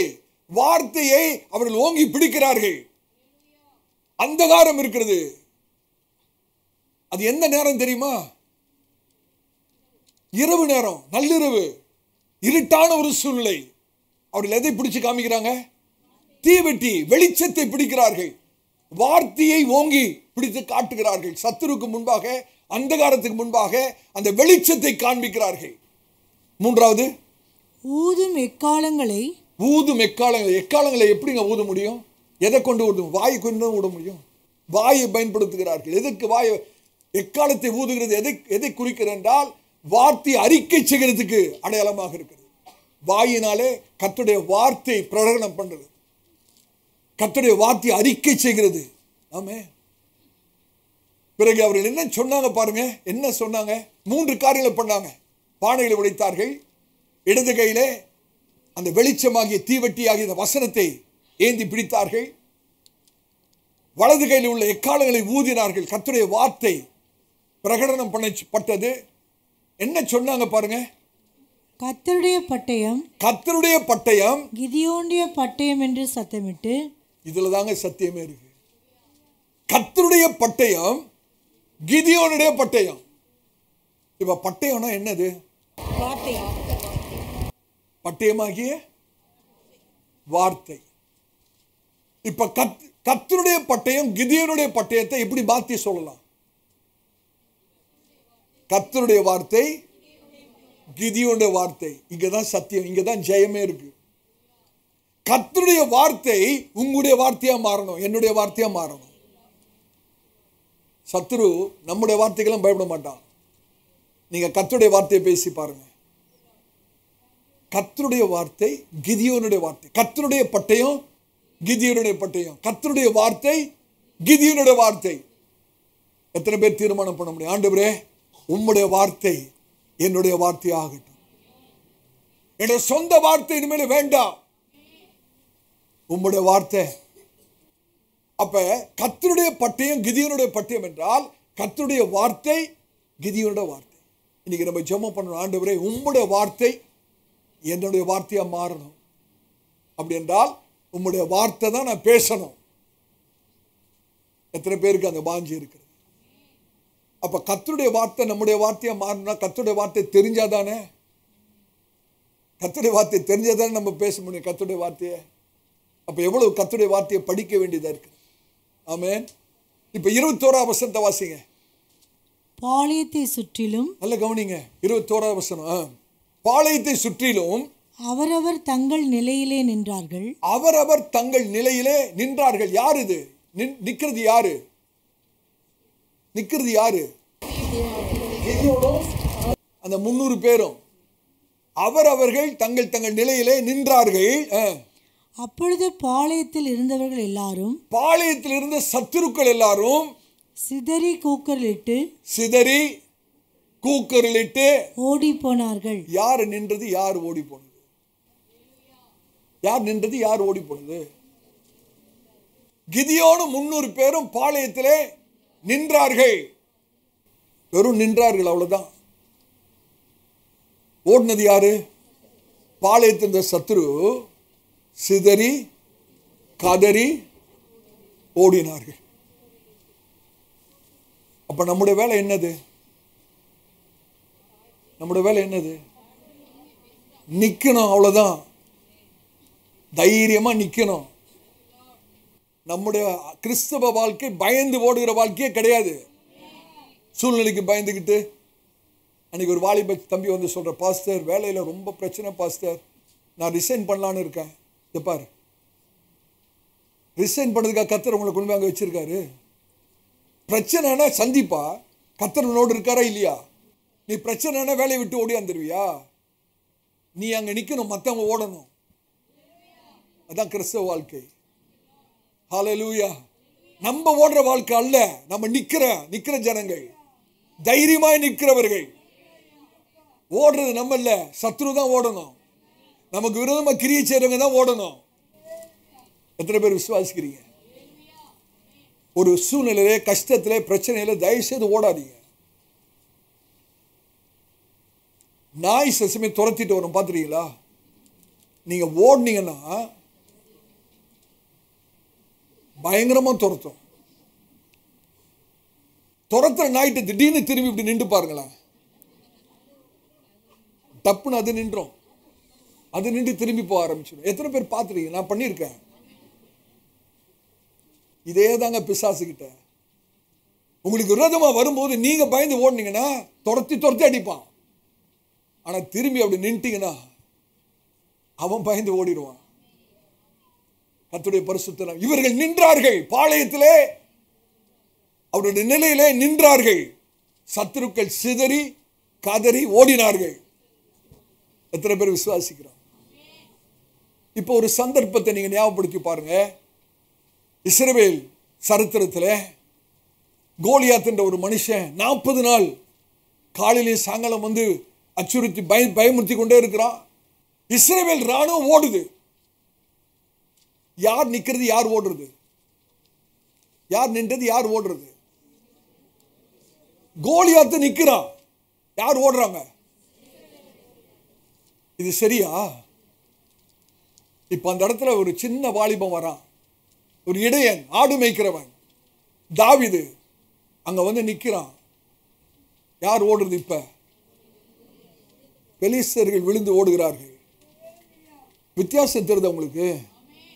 காரணம் என்ன? தாவீதோடு கூட கர்த்தர் இருக்கிறார். கர்த்தர் நம்மோடு கூட இருந்தா நம்ம ஓடுறவங்க அல்ல, நிக்கிறவங்க. எந்த சூழ்நிலையிலும் நம்ம நின்று சாதிக்கிறவர்கள், நின்று ஜெயிக்கிறவர்கள். சத்துருக்கள் புறங்காட்டி ஓடுவார்கள். அதனாலதான் இந்த சர்வாயுத வர்க்கத்தை பார்த்தீங்கன்னா பின்னால கவர் பண்றதுக்கு ஒரு ஆயுதமும் இருக்காது. 7 சர்வாயுத வர்க்கம் நீங்க பார்த்தீங்கன்னா, ஆயுதங்களும் பார்த்தீங்கன்னா தலைச்சீரா, இந்த மார்க்கவசம், கேடகம், பட்டயம் எல்லாமே ஃப்ரண்ட்டை கவர் பண்றதுக்கு தான். அப்படின்னா என்ன அர்த்தம்? திரும்பி ஓடினீங்கன்னா ஒரே அடி அடிச்சிடும். பின்னால ஒண்ணுமே பாதுகாப்பு இல்லைங்க. நம்மளோட பாதுகாப்புலாம் முன்னால தான். சத்தியம் என்ன? நாம் பயந்து ஓடுகிறவர்கள் அல்ல, நிமிர்ந்து நிற்கிறவர்கள். அவர்கள் குதிரைகளையும் குதிரை வீரர்களையும் சொல்லுங்க, எதில மேன்மை பாராட்டி கொண்டிருக்கிறார்கள்? ரதங்களை குறித்தும் குதிரைகளை குறித்தும் மேன்மை பாராட்டுகிறார்கள். அவர்கள் விழுந்தார்கள், நாங்களோ எழுந்து நிமிர்ந்து நிற்கிறோம். தேவனாகிய கர்த்தரை நாங்கள் நம்புகிறபடினாலே. ஹல்லேலூயா. நாம் விழுந்து ஓடுகிறவர்கள் அல்ல, நிமிர்ந்து எழுந்து நிற்கிறவர்கள். கர்த்தருடைய பரிசுத்த நாமத்துக்கு ஸ்தோத்திரம். ஆமென். 22வது வசனத்தை வாசிங்க. 300 பேரும் எக்காளங்களை ஊதுகையில் கர்த்தர் பாளையமெங்கும் ஒருவர் பட்டயத்தை ஒருவருக்கு விரோதமாய் ஓங்க பண்ணினார். சேனையானது சேரோத்தில் உள்ள பெத்சித்தா மட்டும் தாபாத்திற்கு சமீபமான ஆபேல் மேகொலாவின் எல்லை மட்டும் ஓடி போயிற்று. கர்த்தருக்கு ஸ்தோத்திரம். இப்ப அந்த 301 பேரும் எக்காலத்தை ஊதுகிறார்கள். சத்துருக்குள்ள ஒரு குழப்பம் ஏற்படுகிறது. அவர்களிடத்துல என்ன இருக்குதுங்க? அவங்க இடத்துலயும் பட்டயம் இருக்கு. அவங்க இடத்துலயும் பட்டயம் இருக்கு. கிதியோன் இடத்துல பட்டயம் இருந்துச்சா? கிதியோன் இடத்துல பட்டயம் இருந்துச்சா இல்லையா? சொல்லுங்க. என்னத்துக்கு நமக்கு வம்பு? கிதியோன் இடத்துல பட்டயம் இருந்துச்சா இல்லையா?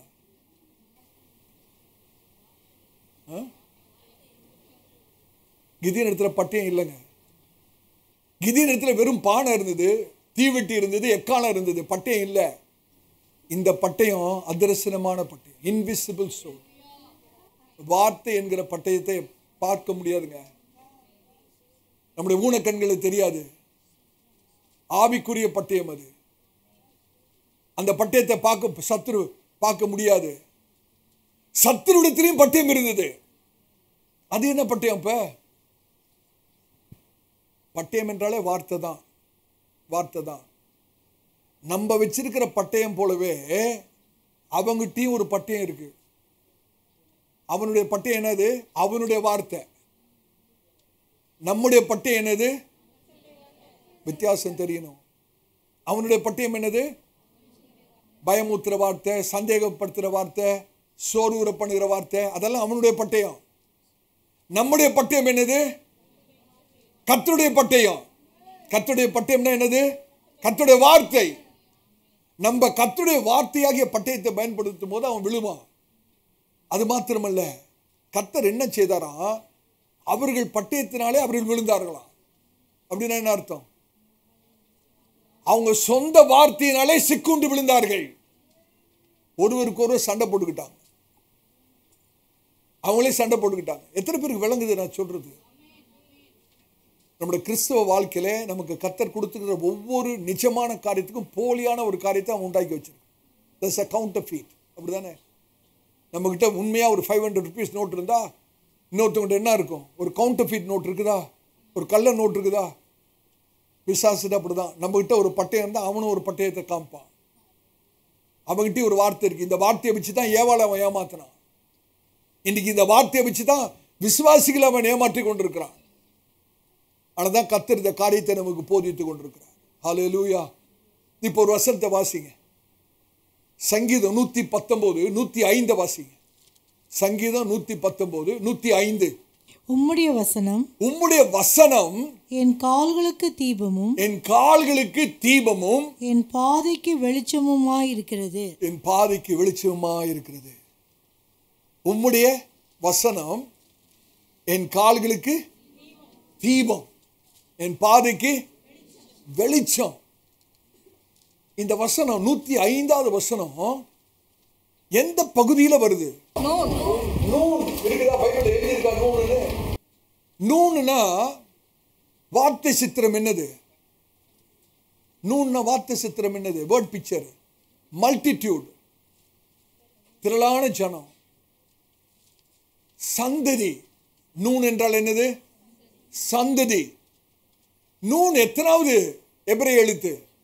14. 14 தான் எபிரேயத்துல.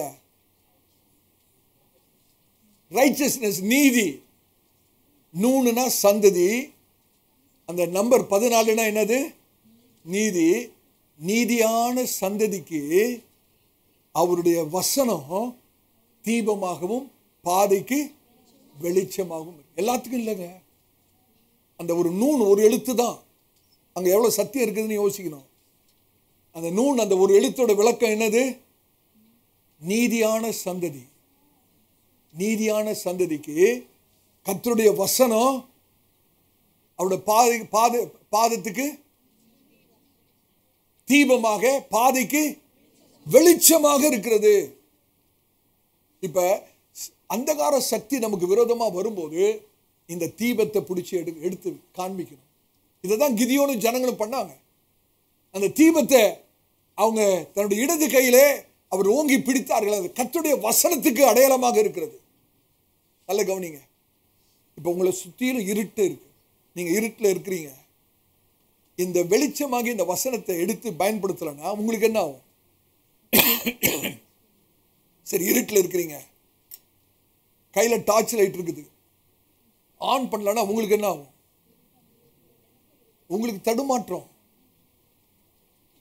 தடுக்கி தடுமாறி விழுறதுக்கு வாய்ப்பு இருக்கு. அப்படிதானே? நீங்க அநேகர் இதை உணராமல் இருக்கிறார்கள். ஒரு அந்தகார சக்தி கர்த்தருடைய பிள்ளைக்கு விரோதமா வரும்போது நீங்க கர்த்தருடைய வார்த்தையை பயன்படுத்தாமல் இருப்பீங்களானா நீங்க இடறி விழுறதுக்கு வாய்ப்பு இருக்கு. இருட்டுல தடுமாறி விழுறதுக்கு வாய்ப்பு இருக்கிறது. எத்தனை பேருக்கு விளங்குது? அதனாலதாங்க கர்த்தருடைய வார்த்தை ரொம்ப ரொம்ப முக்கியம். ஆமென். இது அப்படியே ஆவிக்குரிய வாழ்க்கைக்கு நீங்க அபியாசப்படுத்திப்பார். சத்தியமாகிய வார்த்தையை அந்த அந்தகார சக்திக்கு விரோதமாக பிரகாசிப்பீர்கள் என்றால் அந்த அந்தகார சக்தி விலகி ஓடும். Darkness cannot stand the light. அந்தகாரம் ஒரு நாள் வெளிச்சத்துக்கு முன்பா நிற்கவே முடியாதுங்க. உங்களுக்கு ஒன்று தெரியுமா? உங்களுக்கு வியப்பா இருக்கும் நான் சொன்னா. அந்தகாரம் ஒன்று இல்லவே இல்லை. அந்தகாரம்னா என்னது? அந்தகாரம்னா என்னது? Absence of light is darkness. அந்தகாரம் என்னது? வெளிச்சமின்மை தான் அந்தகாரம். அப்படிதான். வெளிச்சம் இல்லைன்னா சொல்லுங்க, வெளிச்சம் இல்லைன்னா இருள் தானே. இப்ப ஒண்ணும் இல்லை, இந்த இடத்துல இருக்க லைட் எல்லாம் நீங்க ஆஃப் பண்ணிட்டீங்கன்னா என்ன ஆயிரும்? இந்த இடம் இருட்டாயிரும். அதுக்கு மாறா வெளிச்சத்தை போட்டுட்டா அந்தகாரம்லாம் இருள்லாம் விலகி ஓடிடும். இதுதான் கர்த்தருடைய ஊழியக்காரனா சொல்றேன். நல்ல கவனிங்க. உங்களோட வாழ்க்கையில வெளிச்சமாகிய இந்த வார்த்தை இல்லாவிட்டால் உங்களோட வாழ்க்கை எப்படி இருக்கும்? எப்படி இருக்கும்? இருட்டா இருக்கும், அந்தகாரமா இருக்கும். இன்னைக்கு கர்த்தருடைய பிள்ளைகள் இடறி விழுகிறார்கள் என்றால் இதுதான் காரணம். யார் யாரோட வாழ்க்கையில நீங்கள் வசனத்தை பயன்படுத்தலையோ உங்களோட வாழ்க்கை அந்தகாரமா இருக்கும், இருட்டா இருக்கும், இருளா இருக்கும். ஆட்டோமேட்டிக்கா இருளாயிரும். வெளிச்சம் இல்லாத இடத்துல இருள் தானே. இதனாலதான் அவ்வளவு பாரத்தோடு வாரந்தோறும் கர்த்தருடைய வார்த்தையை குறித்து நாங்கள் பேசிக்கொண்டிருக்கிறதுக்கு காரணம் என்ன? உங்களோட வாழ்க்கை ஒரு நாள் இருள் அடைந்து விடக்கூடாது. உங்களோட ஆவிக்குரிய வாழ்க்கை எப்பொழுது வெளிச்சமாக இருக்க வேண்டும். இன்னைக்கு அநேக கர்த்தருடைய பிள்ளைகள் கர்த்தருடைய வார்த்தையை பயன்படுத்தாததுனாலே அந்தகாரம் வரும்போது அவர்கள் அந்தகாரத்தில் சிக்கி இடறி விழுகிறார்கள். ஆமே. ஆனா அந்த வெளிச்சத்தை நீங்க கொண்டு வந்துட்டீங்கன்னா, வெளிச்சத்தை ஓங்கி பிடிச்சிட்டீங்கன்னா அந்தகாரம் தானாய் விலகி ஓடும். நான் கேட்கிறேன், ஏங்க நம்ம அந்தகாரத்துக்கு பயப்படணும்? நம்ம கிட்ட தான் வெளிச்சம் இருக்குதே. என்ன எதற்காக நம்ம அந்தகாரத்துக்கு பயப்பட வேண்டும்? பயப்பட வேண்டிய அவசியமே இல்லை.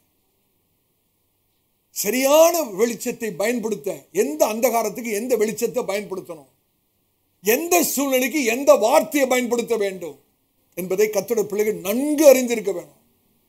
அதனாலதான் இந்த பிரிண்டட் சீட்டை உங்க கையில கொடுக்கப்பட்டிருக்குது. பயம் வந்தா என்ன வசனம், சந்தேகம் வந்தா என்ன வசனம், சோர்வு வந்தா என்ன வசனம். ஆமே. அப்ப இது சரியான வார்த்தையை நம்ம பயன்படுத்த அறிந்து கொள்ள வேண்டுமானால் வார்த்தை தெரியணும். பைபிள் ஸ்டடிக்கு வரணும். ஈவினிங் ஞாயிற்றுக்கிழமை சாயங்காலம் பைபிள் ஸ்டடிக்கு வரணும். கர்த்தருடைய வார்த்தை உள்ள போகணும். கர்த்தருடைய வார்த்தை உள்ள போனாதான் வெளிச்சம். ஆமே.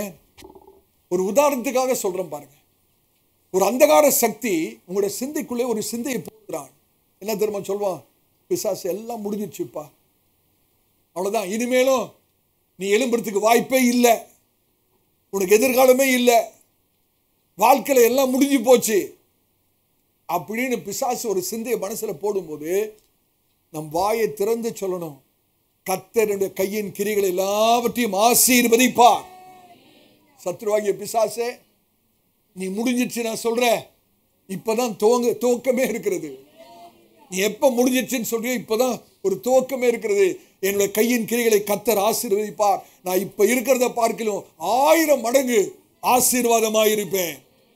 ஹல்லேலூயா. நீங்க சொல்லி பாருங்களேன்.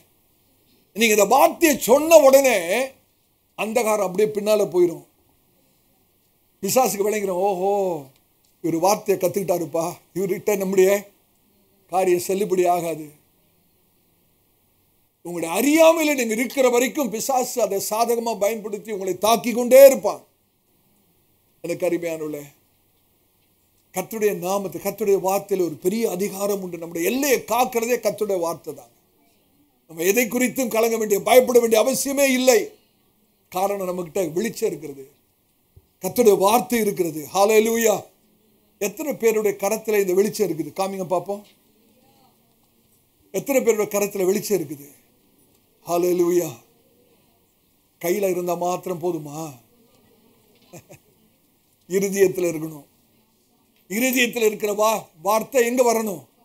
வாயில வரணும். இருதயத்தின் நிறைவு. உங்களுடைய இருதயத்தை மாத்திரம் கர்த்தருடைய வார்த்தையில நிரப்பிட்டீங்கன்னா உங்க பேச்செல்லாம் என்னதான் இருக்கும்? கர்த்தருடைய பட்டயம் கிதியோனுடைய பட்டயமா மாறிடும். கர்த்தருடைய பட்டயம் நம்முடைய பட்டயமா மாறிடும். கர்த்தருடைய ஊழியக்காரனா சொல்றேன், உங்களுடைய இருதயத்தை கர்த்தருடைய வார்த்தையினால நிரப்பிக்கிட்டே இருங்க. இருதயத்தை கர்த்தருடைய வார்த்தையினால நிரப்பிக்கிட்டே இருங்க. உங்களுடைய இருதயம் நிறைவா அப்படியே வழிந்து ஓடும் போது வார்த்தையா தாங்க தான் வரும். இருதயத்தின் நிறைவு வாய் பேசும். கர்த்தருடைய வார்த்தையை பேசும்போது அந்த வெளிச்சம் பிரகாசிக்கும் போது அந்தகாரம் ஒரு நாள் நின்று பிடிக்க முடியாது. எத்தனை பேர் விசுவாசிக்கிறீங்க? பவுல் சொல்றாரு பாருங்க, ஒரு வார்த்தை எடுத்து வாசிங்க. 1 தெசலோனிக்கேயர் 5ஆம் அதிகாரம் 5வது வசனம். 1 தெசலோனிக்கேயர் 5ஆம் அதிகாரம் 5வது வசனத்தை வாசிங்க. நீங்கள் எல்லாரும் வெளிச்சத்தின் பிள்ளைகளும் பகலின் பிள்ளைகளுமாய் இருக்கிறீர்கள். வெளிச்சத்தின் பிள்ளைகளும் பகலின் பிள்ளைகளுமாய் இருக்கிறீர்கள். நாம் இரவுக்கும் இருளுக்கும் உள்ளானவர்கள் அல்லவே. எத்தனை பேர் விசுவாசிக்கிறீங்க இந்த வார்த்தையை? மறுபடியும் வாசிங்க. நீங்கள் எல்லாரும் வெளிச்சத்தின் பிள்ளைகளும் பகலின் பிள்ளைகளுமாய் இருக்கிறீர்கள். நாம் இரவுக்கும் இருளுக்கும் உள்ளானவர்கள் அல்லவே. பவுல் சொல்றதுக்கு காரணம் என்ன தெரியுமா? ஏன் வெளிச்சத்தின் பிள்ளைகள் பகலின் பிள்ளைகள் சொல்றா தெரியுமா? நமக்குள்ள வெளிச்சம் இருக்குது, நமக்குள்ள கர்த்தருடைய வார்த்தை இருக்கிறது. ஏன் நம்ம வெளிச்சத்தின் பிள்ளைகள்? வெளிச்சம் நமக்குள்ள இருக்குது. We have the light of God's word. கர்த்தருடைய வார்த்தையின் வெளிச்சம் நமக்குள்ள இருக்குது.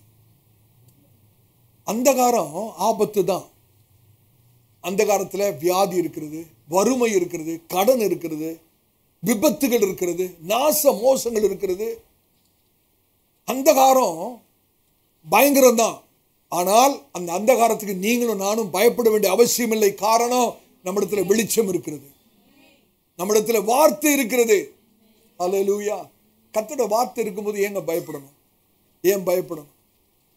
இன்னைக்கு விசுவாசியுடைய பிரச்சனை என்ன தெரியுமா? பிசாசு போடுகிற எல்லா சிந்தைகளையுமே அப்படியே நம்பிடுறாங்க. பாருங்க, நீ வாழ்க்கையில் முன்னுக்கு வரவே மாட்டேன்னு ஒரு சிந்தையை போடுவான். உன்னோட பிள்ளை தேரவே தேராதுன்னு ஒரு வார்த்தையை போடுவான். உன்னோட பிள்ளை ஆசீர்வாதமா இருக்காதுன்னு ஒரு வார்த்தையை போட்டுருவான்.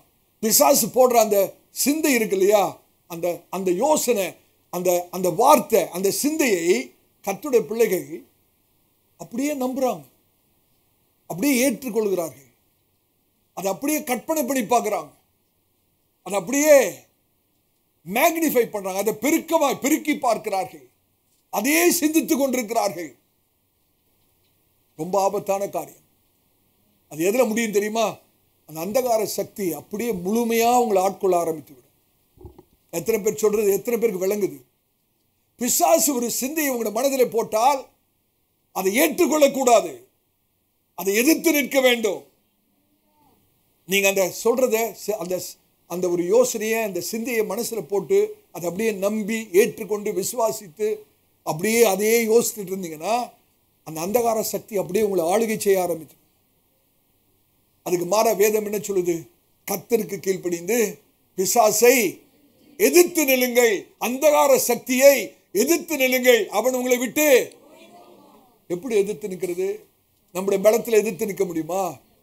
கர்த்தருடைய வார்த்தையை கொண்டு எதிர்த்து நில்லுங்கள், அவன் உங்களை விட்டு ஓடி போவான். ஹல்லேலூயா.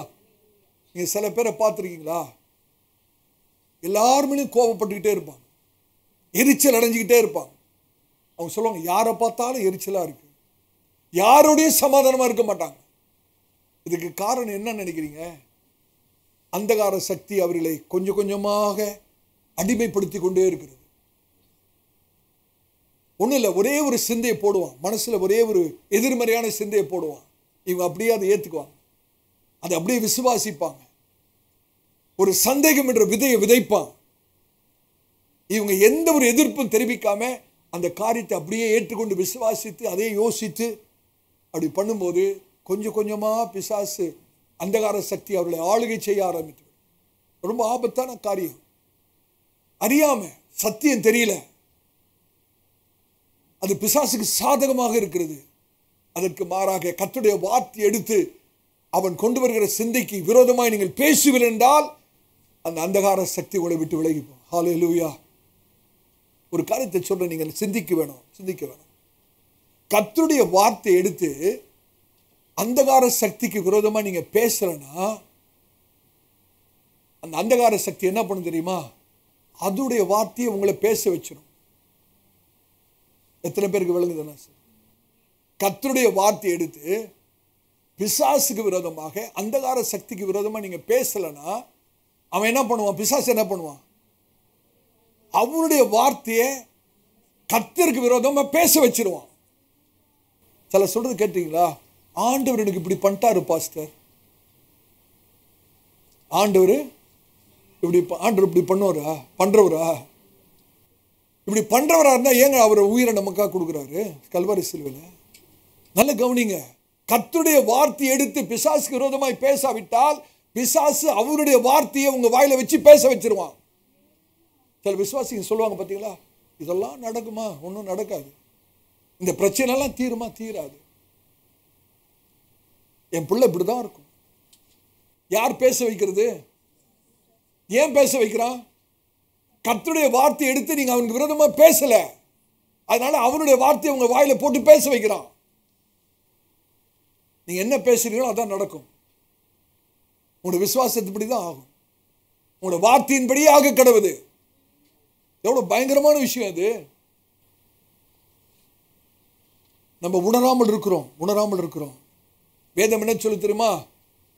ஜீவனும் மரணமும் நாவின் அதிகாரத்தில் இருக்கு. பிசாசுக்கு நல்லாவே தெரியும், நமக்கு தெரியல சில சமயத்துல. ஜீவனும் மரணமும் நாவின் அதிகாரத்தில் இருக்கு. அதனாலதான் நம்ம வார்த்தையை குறித்து கவனமா இருக்கணும். கர்த்தருடைய வார்த்தையை பேசணும். பிசாசு சொல்ற காரியத்தெல்லாம் பேசிட்டு இருக்க கூடாது.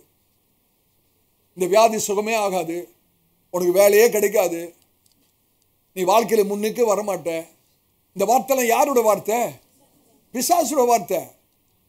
ஏன் அந்த வார்த்தையை உங்க வாயில வைக்கிறானா? நீங்க கர்த்தருடைய வார்த்தையை எடுத்து அவனுக்கு விரோதமா பேசல, அதனால அவனுடைய வார்த்தையை கொண்டு உங்களை வாயில வச்சு பேச வைக்கிறான்.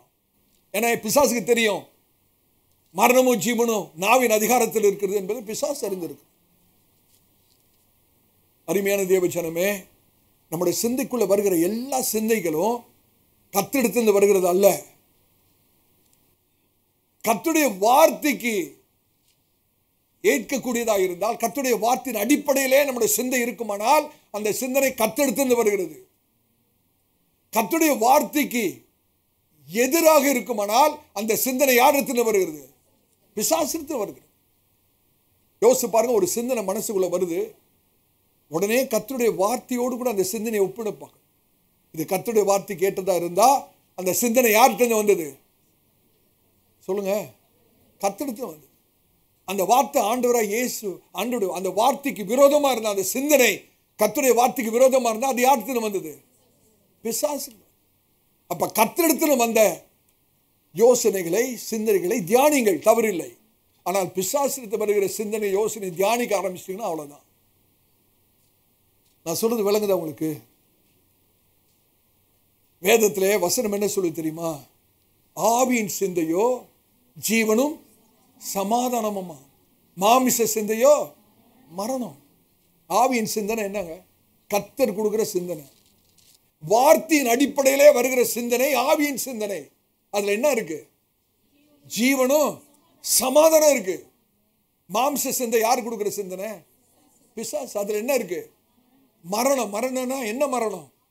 ஆவிக்குரிய மரணம். ஆவிக்குரிய மரணம் என்ன? தேவனிடத்திலிருந்து பிரிக்கப்படுதல். சரீர மரணம், சரீரத்திலிருந்து ஆவியை பிரிக்கிறது சரீர மரணம்.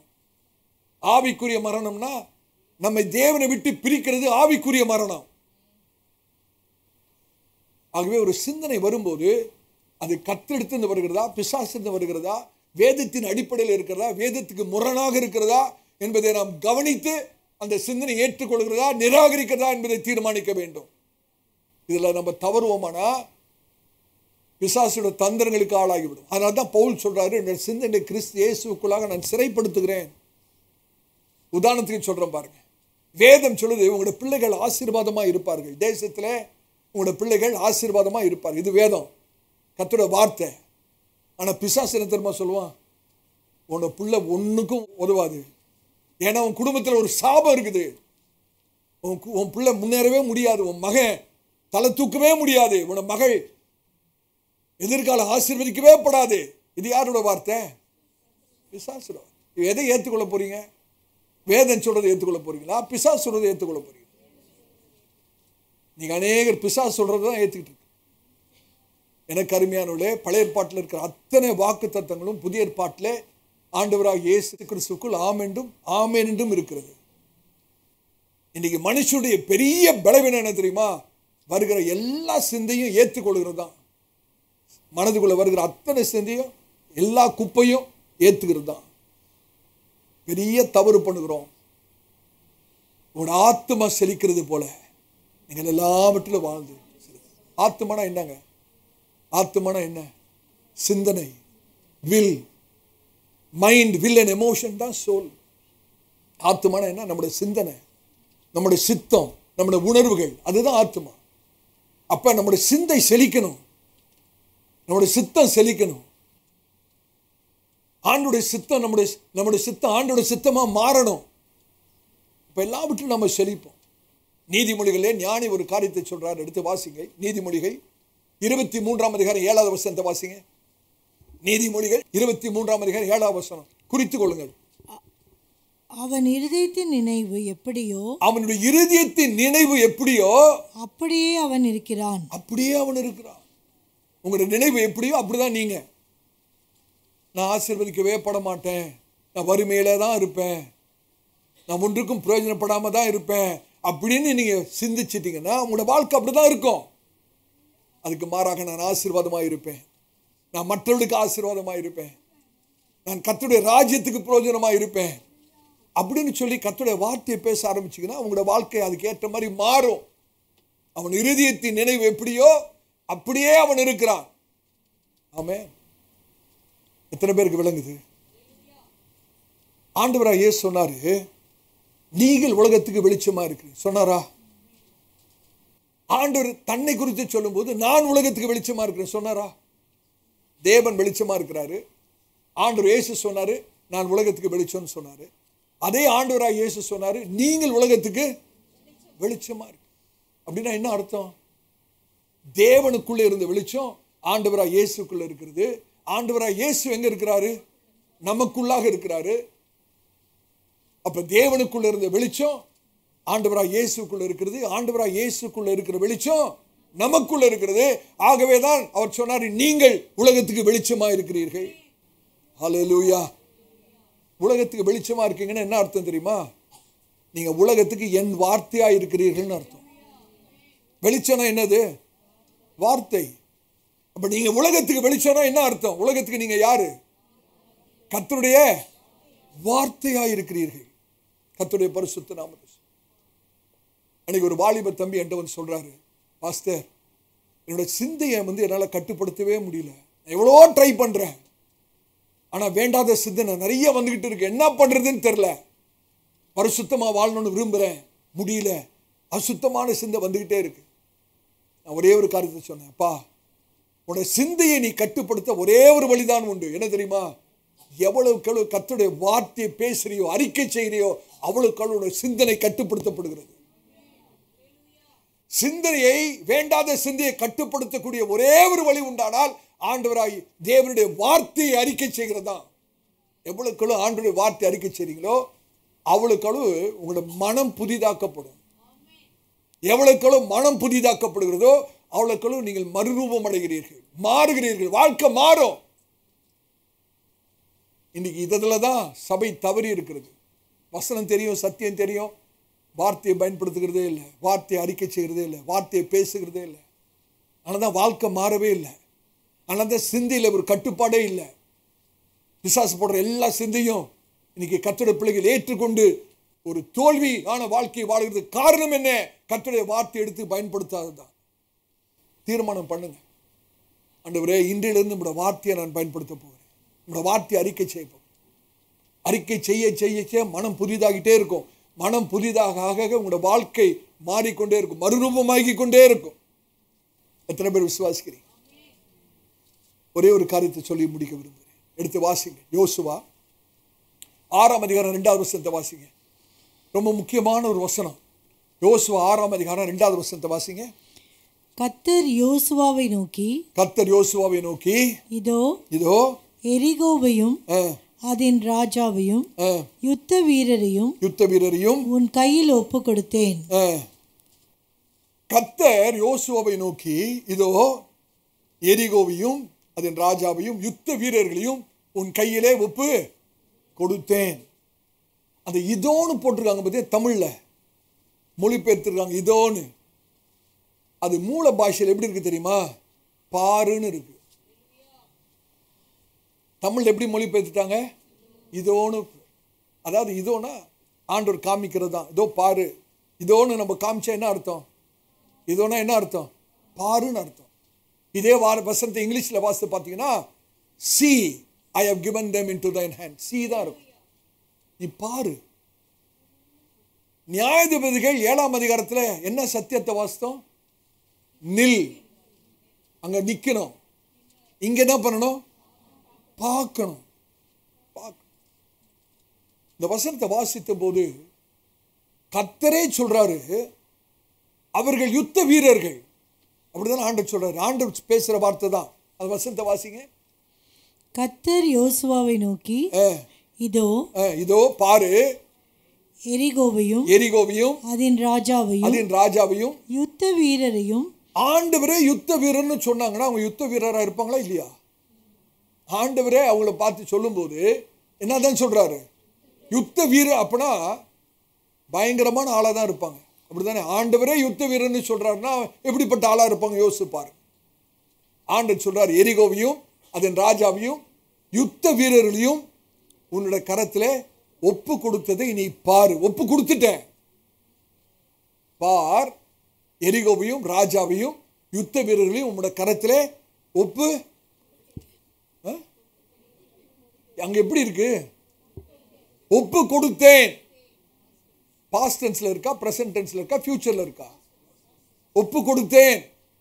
இது இலக்கண ரீதியா சரியா தப்பா? எப்படி இருக்கணும்? இன்னும் அவங்க எரிகோக்குள்ளே போலங்க. இப்பதான் அந்த யோர்தான் நதியை கடந்து இப்பதான் கானானுக்குள்ளே போறாங்க. இப்பதான் எரிகோக்கு நிறையவே போறாங்க. இன்னும் ஒரு விசை கூட எரிகோ மதில சுத்தி வரல. இப்பதான் அந்த யோர்தான் நதியை கடந்து போயிருக்காங்க. அப்ப சரியான விதத்தில் சொல்லணும்னா எப்படி சொல்லியிருக்கணும்? ஆண்டவரு நான் ஒப்பு கொடுப்பேன் பாருன்னு தானே சொல்லியிருக்கணும். ஒப்பு கொடுப்பேன்னு சொன்னா அது நேச்சுரல். ஒப்பு கொடுத்தேன்னு சொன்னா சூப்பர் நேச்சுரல். இன்னும் எரிகோ மதில ஒரு தடவை கூட சுத்தி வரல. ஆனா ஆண்டவர் சொல்றாரு, பாரு, கண்களை ஏறெடுத்து பார். ஏற்கனவே இந்த ஜனங்களையும் எரிகோவையும் ராஜாவையும் யுத்த வீரர்களையும் உன்னை கருத்துல ஒப்பு கொடுத்து விட்டேன். ஹல்லேலூயா. கர்த்தருடைய பரிசுத்த நாமத்தை சிந்தித்து பார்க்கணும். சகோதரனே சகோதரி, தயவுசெய்து உங்களுடைய கவன சிதற விடாதீர்கள். ஆமென். ஆண்டவர் யோசுவாட்ட சொல்றாரு, எடுத்து கண்ணை ஏறெடுத்து பாருப்பா, தயவுசெய்து பாரு. நான் ஜெயத்தை கொடுத்துட்டேன். அவர்கள் யுத்த வீரர்கள் தான். ஆனா உனக்கு முன்பாக முறியடிக்கப்பட்டதை கண்களாலே, விசுவாச கண்களிலே பாரு. உன்னுடைய சிந்தையிலே அதை பாரு. சத்துருக்கள் வீழ்ந்து போகிறதை பாரு. எரிகோ மதில் அப்படியே விழுந்து போகிறதை பாரு. ஜெயத்தை கொடுத்துட்டேன், அந்த ஜெயத்தை பாரு. ஹல்லேலூயா. இன்னும் ஆண்டவர் என்ன திரும்ப சொல்றார்? என்னுடைய பார்வையிலே யுத்தம் முடிந்து விட்டது. என்னுடைய பார்வையில யுத்தம் முடிஞ்சிருச்சு. என்னுடைய பார்வையில ஏற்கனவே ஜெயிச்சாச்சு. நான் பார்க்கிற மாதிரி நீனும் பாரு. எத்தனை பேருக்கு விளங்குது சத்தியம்? சூழ்நிலை பயங்கரம். பெரிய மதில் செவரு, எரிகோ மதில் செவரு, யுத்த வீரர்கள், பயிற்சிவிக்கப்பட்ட யுத்த வீரர்கள். எரிகோ மதில் அப்படியே திடகாத்திரமா நிக்குது. ஆனா ஆண்டவர் சொல்றாரு, ஏற்கனவே விழுந்துருச்சுப்பா, ஏற்கனவே ஜெயத்தை கொடுத்துட்டேன், ஏற்கனவே இந்த ஜனங்களை ஒப்பு கொடுத்துட்டேன், என்னுடைய பார்வையிலே யுத்தம் முடிந்து விட்டது. நீங்க கர்த்தர் யார் இடத்துல பேசுறான்னு தெரியாது. தீர்க்கதரிசனமாய் ஆண்டவர் சொல்ற, என் மகனே மகளே, உன் மகன் ஆசீர்வதிக்கப்பட்டிருக்கிறதை பார், உன் மகள் ஜெயமாய் இருக்கிறதை பார், உன் எதிர்காலம் ஆசீர்வதிக்கப்பட்டிருக்கிறதை உன் விசுவாச கண்களிலே பார், உன் குடும்பத்திலே பூரண தேவ சமாதானம் இருக்கிறதை உன் கண்களிலே பார், உன் கடன்கள் எல்லாம் அற்புதமா தீர்ந்து விட்டதாக உன்னுடைய விசுவாச கண்களிலே பார், உன் முழு குடும்பமும் தேவனை சேவிக்கிறதை யோசுவா சொன்னது போல உன் முழு குடும்பமும் நானும் என் வீட்டாரும் என்றால் தேவனையே சேவிப்போம் என்று சொன்னது போல உன் முழு வீடும் தேவனை சேவிக்கிறதை உன் விசுவாச கண்களிலே பார். ஹல்லேலூயா. உங்களுடைய பிள்ளை பாக்கியம் இல்லாதிருப்பீர்கள் என்றால் உங்களுடைய கரத்திலே விசுவாச கண்களிலே ஒரு அழகான பிள்ளையை பாருங்கள்.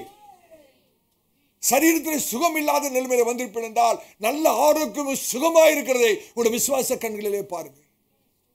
பலவீனமாய் வந்திருப்பீர்கள் என்றால் நல்ல ஆரோக்கியமாய் பலத்தோடு கர்த்தருக்குள் பலவானாய் இருக்கிறதை உங்களுடைய விசுவாச கண்களிலே பாருங்கள். கடன் பிரச்சனையோடு கூட வந்திருப்பீர்கள் என்றால் நீங்கள் பொருளாதார ரீதியிலே மற்றவர்களுக்கு உதவி செய்கிறதை உங்களுடைய விசுவாச கண்களிலே பாருங்கள். உங்களுடைய குடும்ப அங்கத்தினர்கள் இன்னும் ரட்சிக்கப்படாமல் இருப்பார்கள், அவர்களும் கர்த்தருடைய ஆலயத்துக்குள்ள வந்து உங்களோடு கூட தேவனை துதித்து பாடி ஆராதிக்கிறதை உங்களுடைய விசுவாச கண்களிலே பாருங்கள். எதை உங்களுடைய விசுவாச கண்களிலே பார்க்கிறீர்களோ அதை உங்களுடைய சரீர கண்களிலே கர்த்தர் பார்க்க செய்வார். இதுதான் சத்தியம்.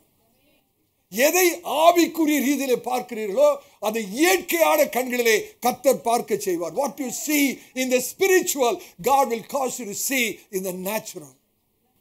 விசுவாசிக்கிறீங்களா? கர்த்தர் அன்னைக்கு யோசுவாட்ட, இதுதாங்க கீவேர்டு.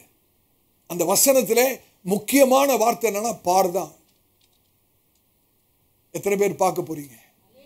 உங்களுடைய சூழ்நிலைகள் எப்படி இருந்தாலும் பரவாயில்ல, கர்த்தர் சொல்றது அப்படியே விசுவாசித்து, ஒருவேளை சாத்தியம் இல்லைன்னு பிசாசு சொல்லுவான், கேட்டுட்டு இருக்கும் போதே பிசாசு சொல்லுவான், இதெல்லாம் நடக்காது, இதெல்லாம் நடக்காது, இதெல்லாம் சாத்தியம் இல்லை, கேட்கறதுக்கு நல்லா இருக்கும் ஆனா ஒண்ணு நடக்க. பிசாசு சொல்லுவான், அவன் பொய்யன், பொய்க்கு பிதாவா இருக்கிறான். கர்த்தர் சொன்னா கண்டிப்பா நடக்கும். எத்தனை பேர் விசுவாசி? ஹல்லேலூயா. கர்த்தருடைய பரிசுத்த நாமத்துக்கு உண்மைதான். எரிகோல இருந்தவங்க எல்லாமே யுத்த வீரர்கள் தான். ஆனா யோசுவாவோட இருந்த ஆட்கள் யாரு தெரியுமா? யோசுவாவோட இருந்த ஆட்கள் சாதாரண அடிமையாக இருந்து வந்தவங்க. அவங்களுக்கு பயிற்சி எல்லாம் கிடையாது, யுத்தம்னா என்னன்னே தெரியாது. எரிகோல இருந்தவங்க யுத்த வீரர்கள். யோசுவாவோட இருந்த ஆட்கள் சாதாரண ஜனங்கள், அடிமைகளா இருந்த, எகிப்துல அடிமைத்தனத்திலிருந்து வெளியே வந்தவங்க. இவங்களுக்கு யுத்தம்னா ஒண்ணுமே தெரியாது. ஆனா கர்த்தர் சொல்றாரு, பாரு, இவர்களை உன்னோட கையிலே நான் ஒப்பு கொடுத்தேன். ஹல்லேலூயா. கர்த்தருடைய பரிசுத்த நாமத்துக்கு. நியாயாதிபதிகள் 7ஆம் அதிகாரத்தில் நின்றார்கள். யோசுவா 6ஆம் அதிகாரத்தில் பார். நியாயாதிபதி 7ஆம் அதிகாரத்தில் நின்றார்கள். யோசுவா 6ஆம் அதிகாரத்தில் இதுதாங்க மோசே இஸ்ரவேல் ஜனங்கிட்ட சொல்லும்போது சொல்றாரு பாருங்க. அந்த வசனத்தை மாத்திரம் வாசிங்க. யாத்திராகமும் இது ரெண்டையும் சேர்த்து சொல்லுவாரு. நிற்கிறதையும் பார்க்கிறதையும் சேர்த்து. யாத்திராகமும் 14ஆம் அதிகாரம் 13ஆம் வசனத்தை வாசிங்க.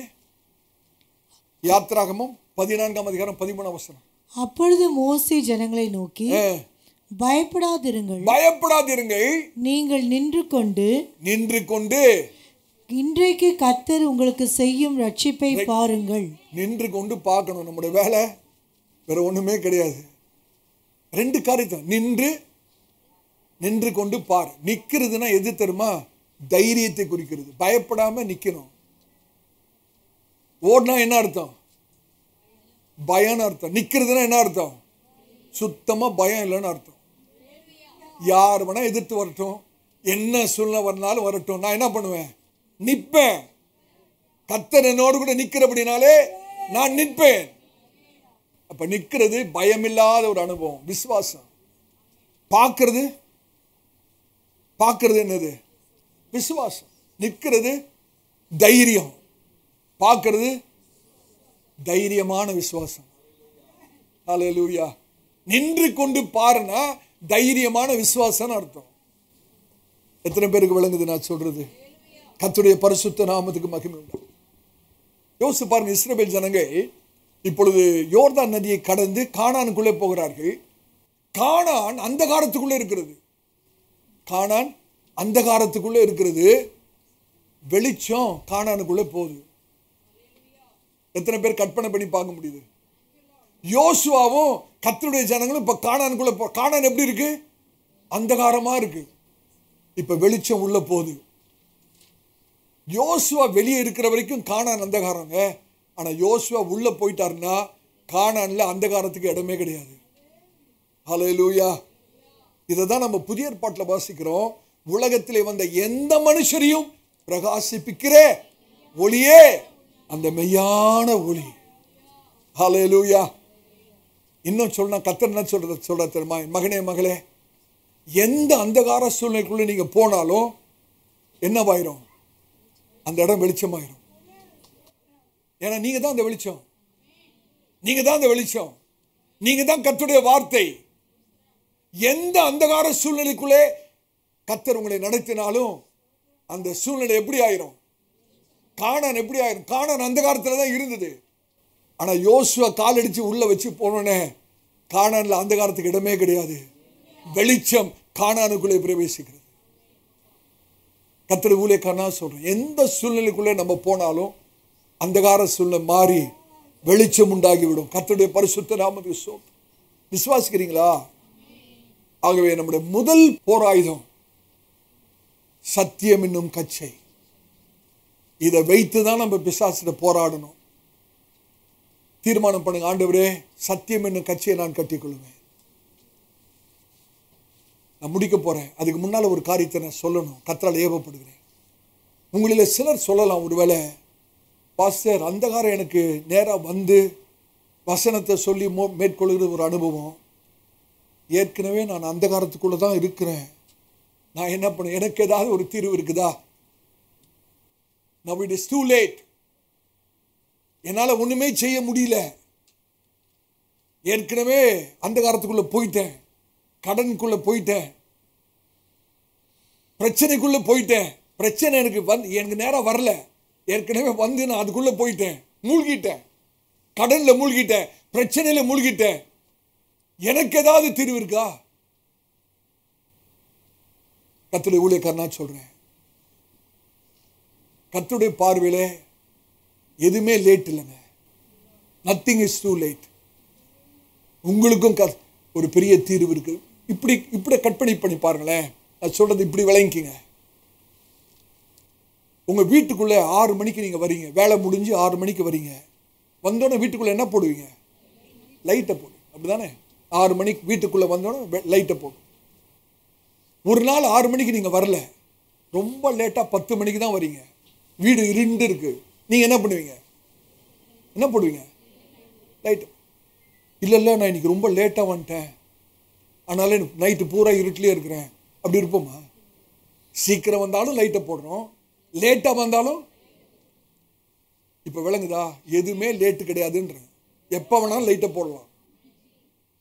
எந்த நிலைமையில நீங்க இருந்தாலும் கர்த்தருடைய வார்த்தையை நீங்க பயன்படுத்தலாம், வெளிச்சத்தை பயன்படுத்தலாம். அந்த காலத்தில் இருக்கணும்னு அவசியமே இல்லை. ஆமென். எந்த நிலைமையில இருந்தாலும் சரி, நீங்க ஒருவேளை சொல்ல அந்த காலத்திலேயே மூழ்கிட்டேன், பிரச்சனையிலேயே மூழ்கிட்டேன், வெளியே வரத்துக்கு எனக்கு வாய்ப்பே இல்லை. இல்ல சகோதரனே, இப்போ கூட நீங்க கர்த்தருடைய வார்த்தை எடுத்து பயன்படுத்தி பாருங்க. உங்களுடைய சூழ்நிலைக்கு ஏற்ப கர்த்தருடைய வார்த்தை எடுத்து பயன்படுத்தி பாருங்க. அந்தகாரம் விலகும், வெளிச்சம் உண்டாகும். ஹல்லேலூயா. பிசாசு சொல்லுவான், இல்ல ரொம்ப இதெல்லாம் இப்பெல்லாம் ஒண்ணும் நடக்காது, எல்லாம் முடிஞ்சு போச்சு, உன்னோட கடன் தீர்றதுக்கு வாய்ப்பே இல்லை, உன்னோட சூழ்நிலை வாரத்துக்கு வாய்ப்பே இல்லை. அவன் பொய்யன், பொய்யக்கு பிதாவா இருக்கிறான். அவனோட வார்த்தையை நாம் ஒரு நாள் நம்ப வேண்டிய அவசியம் இல்லை. உங்க கையில டார்ச் லைட் இருக்கு, எடுத்து யூஸ் பண்ணுங்க. ஹல்லேலூயா. கர்த்தருடைய வார்த்தை இருக்கிறது, எடுத்து யூஸ் பண்ணுங்க. இங்கதான் தெரிந்து கொள்ளப்பட்டவர்களும் வஞ்சிக்கப்படணும் வசனம் இருக்கு பார்த்தீங்களா? பிசாசு சொல்லுவான், இனி ஒன்றும் நடக்க போறது இல்லை, எல்லாம் முடிஞ்சிருச்சு. இதை ஒரு கர்த்தருடைய பிள்ளை பிசாசு சொல்ற வார்த்தையை விசுவாசித்து விட்டால் அவன் வஞ்சிக்கப்படுவான், மூழ்கி விடுவான். இல்ல, இந்த சூழ்நிலையும் கர்த்தர் எனக்கு என்னோடு இருக்கிறார், இந்த சூழ்நிலையிலும் கர்த்தருடைய வார்த்தை வெளிச்சமா இருக்கிற கர்த்தருடைய வார்த்தை என் வாழ்க்கையில் இருக்கிற இருளை அகற்றும் என்று சொல்லி கர்த்தருடைய வார்த்தையை பயன்படுத்துவீர்கள், உங்களுடைய சூழ்நிலை அப்படியே மாறிடும். யோசிச்சு பாருங்க, இந்த ரூம்ல கம்ப்ளீட்டா லைட் எல்லாம் ஆஃப் பண்ணிட்டா இருட்டாயிரும், அப்படிதானே? ஒரு இருண்ட சூழ்நிலை, இதுல லைட்டை மாத்திரம் போட்டா சூழ்நிலை எப்படி மாறுது பாருங்க. அந்தகாரமா இருந்தது பிரகாசமாயிடுது, அப்படிதானே? கர்த்தர் சொல்றார், மகனே மகளே, உங்களுடைய சூழ்நிலை அந்தகாரமா இருக்கிறது, என்னுடைய வார்த்தையை பயன்படுத்தி பார், அந்தகாரம் நீங்கி பிரகாசம் உண்டாகும், உங்களுடைய வாழ்க்கை செழிப்பாய் மாறும், ஆசீர்வாதமாய் மாறும். ஒருவேளை கர்த்தருடைய வார்த்தை நீங்கள் பயன்படுத்தும் போது கொஞ்சம் கால தாமதம் ஆகலாம், சோர்ந்து போகாதீங்க. கர்த்தருடைய வார்த்தையை பயன்படுத்தி கொண்டே இருங்கள், அந்தகாரம் கண்டிப்பாய் விலகும். எத்தனை பேர் விசுவாசிக்கிறீங்க? கர்த்தருடைய பரிசுத்த நாமத்தில் நான் இன்னும் ஒரு காரியத்தை சொல்லி முடிக்கணும். இன்னைக்கு விசுவாசிகள், கர்த்தருடைய பிள்ளைகள் நிறைய பாட்டு கேட்குறாங்க, கிறிஸ்தவ பாடல்கள் கேட்குறாங்க, தவறு இல்லை, கேளுங்க. ஆனால் அந்த பாடல்கள் கர்த்தருடைய வார்த்தையாக இருந்தால் ரொம்ப நல்லது, மனுஷனுடைய வார்த்தையா இல்லை. இன்னைக்கு மனுஷனுடைய சொந்த வார்த்தையில வச்சு நிறைய கிறிஸ்தவ பாடல்கள் கட்டப்பட்டிருக்கு. நல்ல இசை இருக்கும், நல்ல டியூன் இருக்கும், அர்த்தம் கூட நிறைந்ததா இருக்கும், ஆனா அதுல வல்லமை இருக்காது. ஆனா சில பாடல்கள் கர்த்தருடைய வார்த்தையின் அடிப்படையில கர்த்தருடைய வார்த்தையை வச்சே கட்டியிருப்பாங்க பாருங்க, அந்த பாடல்களே வித்தியாசம்தான். ஆமென். எதை சொல்ல வரேன்னா, கர்த்தருடைய வார்த்தையில தாங்க வல்லமை இருக்கு, மனுஷனோட வார்த்தையில இல்லை.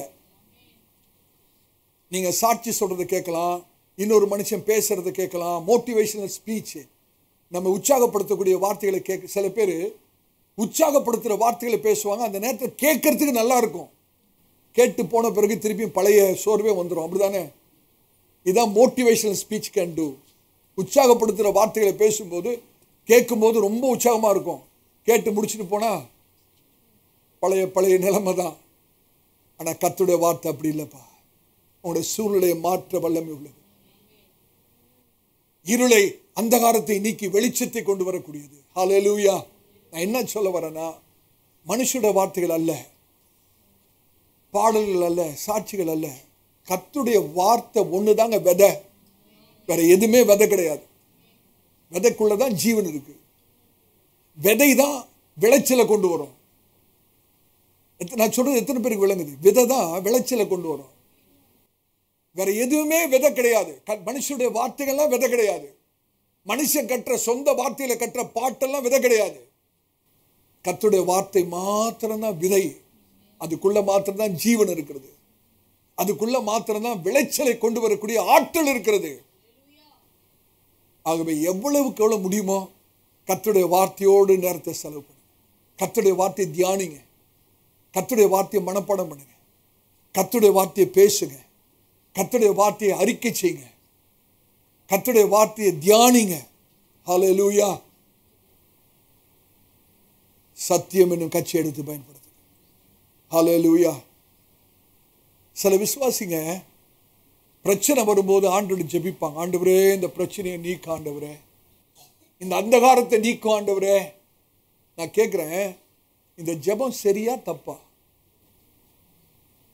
ஆண்டவரே இந்த பிரச்சனையை நீக்கும், இந்த அந்தகாரத்தை நீக்கும், அந்தகாரம் எனக்கு விரோதமா கிரியை செய்த ஆண்டவரே இதை நீக்கும்னு ஜெபம் பண்றது சரியா தப்பான்னு கேட்கிறேன். நமக்கு என்னத்துக்கு வம்பு? யோசிச்சு பாருங்க, ஒரு பிரச்சனைக்காக நம்ம ஆண்டுட்டு ஜெபிக்க, ஆண்டவரே இந்த பிரச்சனையை நீக்கும்னு சொன்னா, இந்த அந்தகாரத்தை நீக்கும்னு சொன்னா, ஆண்டு என்ன திரும்ப சொல்லுவாரு? நான் தான் ஏற்கனவே வெளிச்சத்தை கொடுத்துருக்கேன்ப்பா, டார்ச் லைட்டை கொடுத்துரு உன் கையில, நீ அதை பயன்படுத்த வேண்டியதுதானே? நீ வார்த்தையை எடுத்து பிசாசு அடிக்க வேண்டியதுதானே? டார்ச் லைட் எடுத்து வெளிச்சத்தை அடிக்கிற மாதிரி என்னோட வார்த்தை எடுத்து நீ பேச வேண்டியதுதானே? நீ கர்த்தருடைய வெளிச்சமாகிய கர்த்தருடைய வார்த்தை நீங்க பேசுனா என்ன ஆகுது? போகுது என்ன ஆகும்? அந்தகாரம் விலகும், பிரச்சனை விலகும். அன்னைக்கு மோசே சிவந்த சமத்துக்கு முன்பா நிற்கிறாரு, பின்னால பார்வோனுடைய சேனை வருது, ரெண்டு பக்கங்களும் பர்வதங்கள், சொந்த ஜனங்கள் முறுமுறுத்து மோசேக்கு விரோதம் பேசுறாங்க. அவங்க சொல்றாங்க, நாங்க எகிப்திலே செத்துருப்போம், எனக்கு இங்க கொண்டு வந்து சாகடிக்கிறீங்களேன்றாங்க. மோசே ஆண்டவரை நோக்கி, ஆண்டவரே, விண்ணப்பம் பண்ணும்போது நீ அந்த பகுதியை வீட்டில் போய் வாசித்து பாருங்க, ஆண்டவர் கோவம் வருது. நான் தான் உன் கையில கோலை கொடுத்துருக்கிறேனே, நீ என்னிடத்துல விண்ணப்பம் செய்கிறது என்ன? அந்த கோலை சமுத்திரத்துக்கு நேரா நீட்டி பிடி, பயன்படுத்து. கர்த்தர் அன்றைக்கு சொன்னதான் இன்னைக்கும் சொல்றாரு, நான் தான் வெளிச்சத்தை கொடுத்துருக்கிறேனே, கையில என்னோட வார்த்தையை கொடுத்துருக்கிறேனே. நீங்க இன்னும் ஏன் பிரச்சனைக்காக ஜெபம் பண்ணிட்டு இருக்கிறீங்க?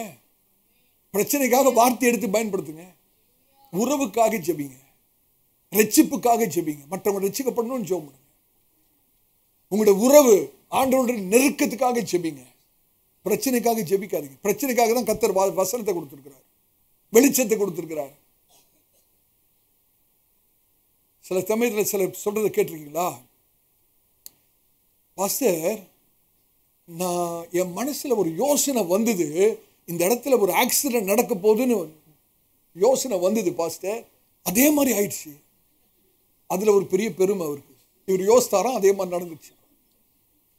எப்பா யோசனை வந்ததுல அந்த யோசனையை வச்சு என்ன பண்ண? நீ யோசனை வச்சு என்ன பண்ணியிருக்கணும்? கர்த்தருடைய வார்த்தையை அந்த யோசனைக்கு விரோதமா பயன்படுத்தி இருந்தா அது விபத்து நடந்திருக்காது. இவர் யோசித்தாரா, நடந்துருச்சான். பெரிய சாதிச்சுட்டார் நினைச்சிட்டு இருக்காரு இவரு. யோசனை வந்துச்சுல, என்ன பண்ணியிருக்கணும்? டார்ச் அடிச்சிருக்கணுமா, அடிச்சிருக்க கூடாதா? லைட்டை போட்டிருக்கணுமா, போட்டிருக்க கூடாதா? யோசனை வந்தோடனே கர்த்தருடைய வார்த்தை எடுத்து அந்த யோசனைக்கு விரோதமா பேசியிருந்தா அது விபத்தே நடந்திருக்காது. யோசனை நடந்து போச்சு, யோசனை வச்சு என்ன பண்ண ஆண்டவர் கேட்பாரா இல்லையா? நான் சொல்றது விளங்குதா உங்களுக்கு? அப்படி ஒரு சிந்தனை வரும்போது கர்த்தருடைய வார்த்தை எடுத்து பயன்படுது. விரோதம் எதிர்த்து சொன்னதை மறக்கக்கூடாது. கர்த்தருடைய வார்த்தையை வைத்து நம்ம ஆண்டவர்கிட்ட பேசலாம், கர்த்தருடைய வார்த்தை எடுத்து பிசாசுக்கு விரோதமா பேசலாம். ஹல்லேலூயா. கர்த்தர் நமக்கு ஜெயத்தை. கண்களை மூடலாமா? இந்த சமூகத்தை நான் உணர்கிறேன். ஹல்லேலூயா. ஆவியானவர் நம்மத்தில் அசைவாடி கொண்டிருக்கிறார். நம்ம மாத்திரம் அந்த சத்தியம் என்ற கட்சியை நம்ம கட்டிக்கொள்வோமானால் நாம் கிறிஸ்து இயேசுக்குள்ளே நாட்டப்பட்டிருக்கிறோம் என்று அர்த்தம். நான் கர்த்தருடைய ஊழியக்காரனா சொல்றேன், சத்தியம் என்னும் கட்சியை கட்டாம நீதி என்னும் மார்க்கவசத்தை அணிய முடியாது.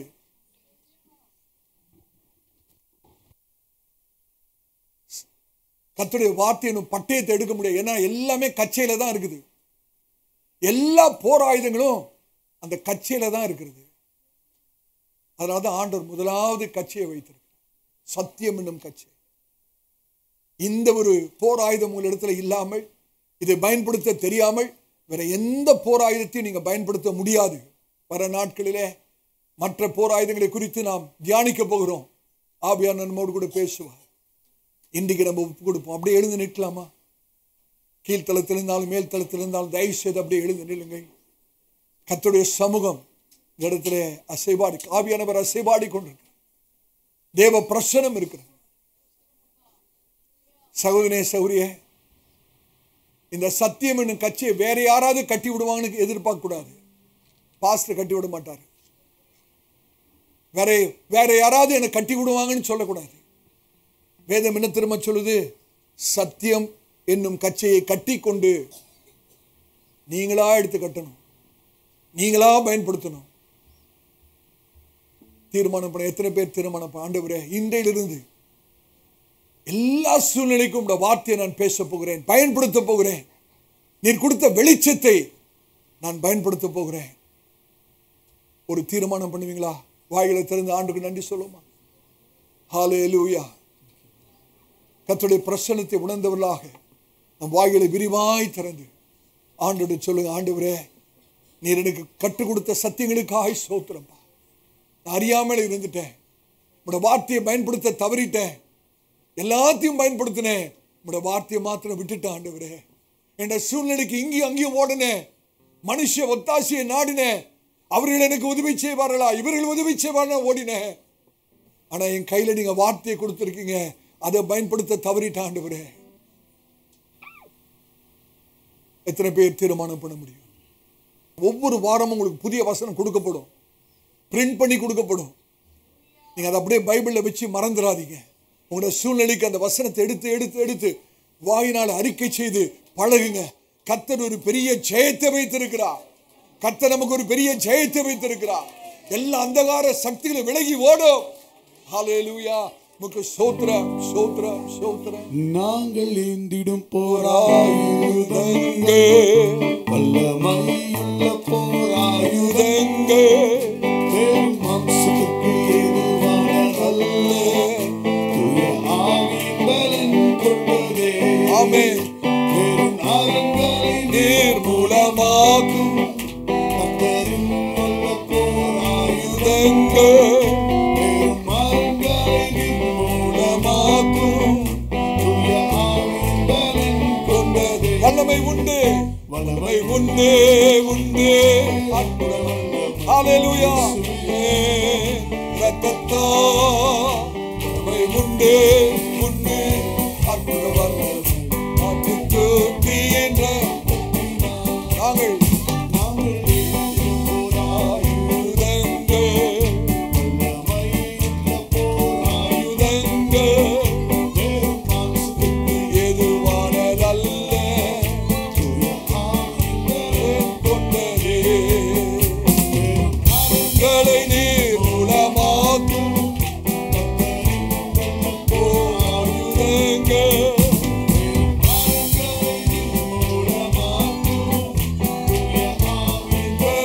கொண்டதே. வல்லமை உண்டு, வல்லமை உண்டு உண்டு. ஹல்லேலூயா. இயேசுவே ரத்தத்தால் உண்டு உண்டு. அற்புத வல்லமை ஆற்றுக்கு தீர்ந்த வல்லமை உண்டு, வல்லமை உண்டு உண்டு. அற்புத வல்லமை இயேசுவே ரத்தத்தால் வல்லமை உண்டு உண்டு. அற்புத வல்லமை ஆற்றுக்கு தீர்ந்த ஹல்லேலூயா. நாம் ஜெபிப்போம். எங்களை அதிகமாக நேசிக்கிற அன்பின் பிதாவே, ஆசீர்வதிக்கப்பட்ட இந்த மதியான வேளைக்காக நன்றி செலுத்துகிறோம். இம்மட்டுமாக உம்முடைய வார்த்தை கொண்டு தயவாய் பட்சமாக எங்களோடு கூட பேசி எங்களுடைய மன கண்களை கர்த்தர் கிருபையாய் திறந்ததற்காக நன்றி செலுத்துகிறோம். ஆண்டவரே, இந்த சத்தியங்களை நாங்கள் கேட்கிறதை மாத்திரம் அல்லாமல் அதை வாழ்க்கையில் அபியாசப்படுத்தி உம்முடைய வார்த்தை இன்றையிலிருந்து நாங்கள் பயன்படுத்தி சத்துருவை மேற்கொண்டு அந்தகார சக்திகளுக்கு எதிர்த்து நின்று பெரிய ஜெயத்தை எடுக்க போகிறோம். ஆண்டவரே, கர்த்தர் தொடர்ந்து ஆவியானவர் எங்களோடு கூட பேச வேண்டுமாய் ஜெபிக்கிறோம். சபையாரை நீர் ஆசீர்வதியும். ஆண்டவரே, ஆவியானவர் தொடர்ந்து எங்களோடு கூட பேசும். உம்முடைய தயவுள்ள நல்ல கரம் சிறந்தாழ்த்தி இருக்கிற ஒவ்வொரு மீதும் தங்குவதாக. உம்முடைய ஜனங்களை சமாதானத்தாலும் சந்தோஷத்தால் நிரப்பும், சுகத்தாலும் பலத்தாலும் ஆரோக்கியத்தினால் நிரப்பும். அவருடைய தேவைகள் எல்லாவற்றையும் சந்தியும். ஆண்டவரே, உம்முடைய ஆலயத்தை விட்டு போகும்போது பிரியாத உம்முடைய தேவ சமூகத்தை தந்து எங்களை ஆசீர்வதித்து அனுப்பும். எல்லா கன துதி மகிமையாவும் உமக்கே செலுத்துகிறோம். ஆண்டவராய் இயேசு கிறிஸ்துவின் நாமத்தில் செபம் கேளும் எங்கள் நல்ல பிதாவே. ஆமென். நம்முடைய கர்த்தராகிய இயேசு கிறிஸ்துவின் கிருபையும் பிதாவாகிய தேவனுடைய அன்பும் பரிசுத்த ஆவியினுடைய அன்பினையும் ஐக்கியமும் நம் அனைவரோடு கூட இன்றும் என்றும் சீக்கிரமாய் வரப்போகிற ஆண்டவராகிய இயேசு கிறிஸ்துவின் வருகை பரிந்தும் இருப்பதாக. ஆமென். கர்த்தர் உங்களை ஆசீர்வதிப்பார். கர்த்தர் உங்களோடு கூட இருப்பார். இன்று பிரசங்கிக்கப்பட்ட கர்த்தருடைய வார்த்தையினால் நீங்கள் ஆசீர்வதிக்கப்பட்டிருப்பீர்கள் என்று நம்புகிறோம். நமது திருச்சபை ஆராதனை நேரங்கள் ஞாயிற்றுக்கிழமை தோறும் ஆங்கில ஆராதனை காலை 7 மணிக்கு நடைபெறும். தமிழ் ஆராதனை காலை 10:30 மணிக்கு நடைபெறும். இருமொழியில் வேத பாடும் மாலை 6:30 மணிக்கு நடைபெறும். நம் திருச்சபையின் விலாசம் அப்போஸ்தல கிறிஸ்தவ சபை, பெரம்பூர் ஊழியங்கள், 74 பல்லார்டு தெரு, அகரம், சென்னை 6,82,000. தனிப்பட்ட ஜெபத்திற்கு தொடர்பு கொள்ள வேண்டிய அலைபேசி எண்கள் 9556262203. மற்றொரு எண் 9551648083. மற்றும் ஒரு எண் 994144 7894. நமது திருச்சபையின் தொலைபேசி எண் 044 26 70 3685. மேலும் மற்ற பிரசங்கங்களுக்கு நமது யூடியூப் சேனலான ஏசிஏ பெரம்பூர் மினிஸ்ட்ரீஸை பார்க்கவும். நம் திருச்சபையின் வலைதள முகவரி www.acaperambourministries.org. கர்த்தர் இன்று உங்களை ஆசீர்வதிப்பாராக.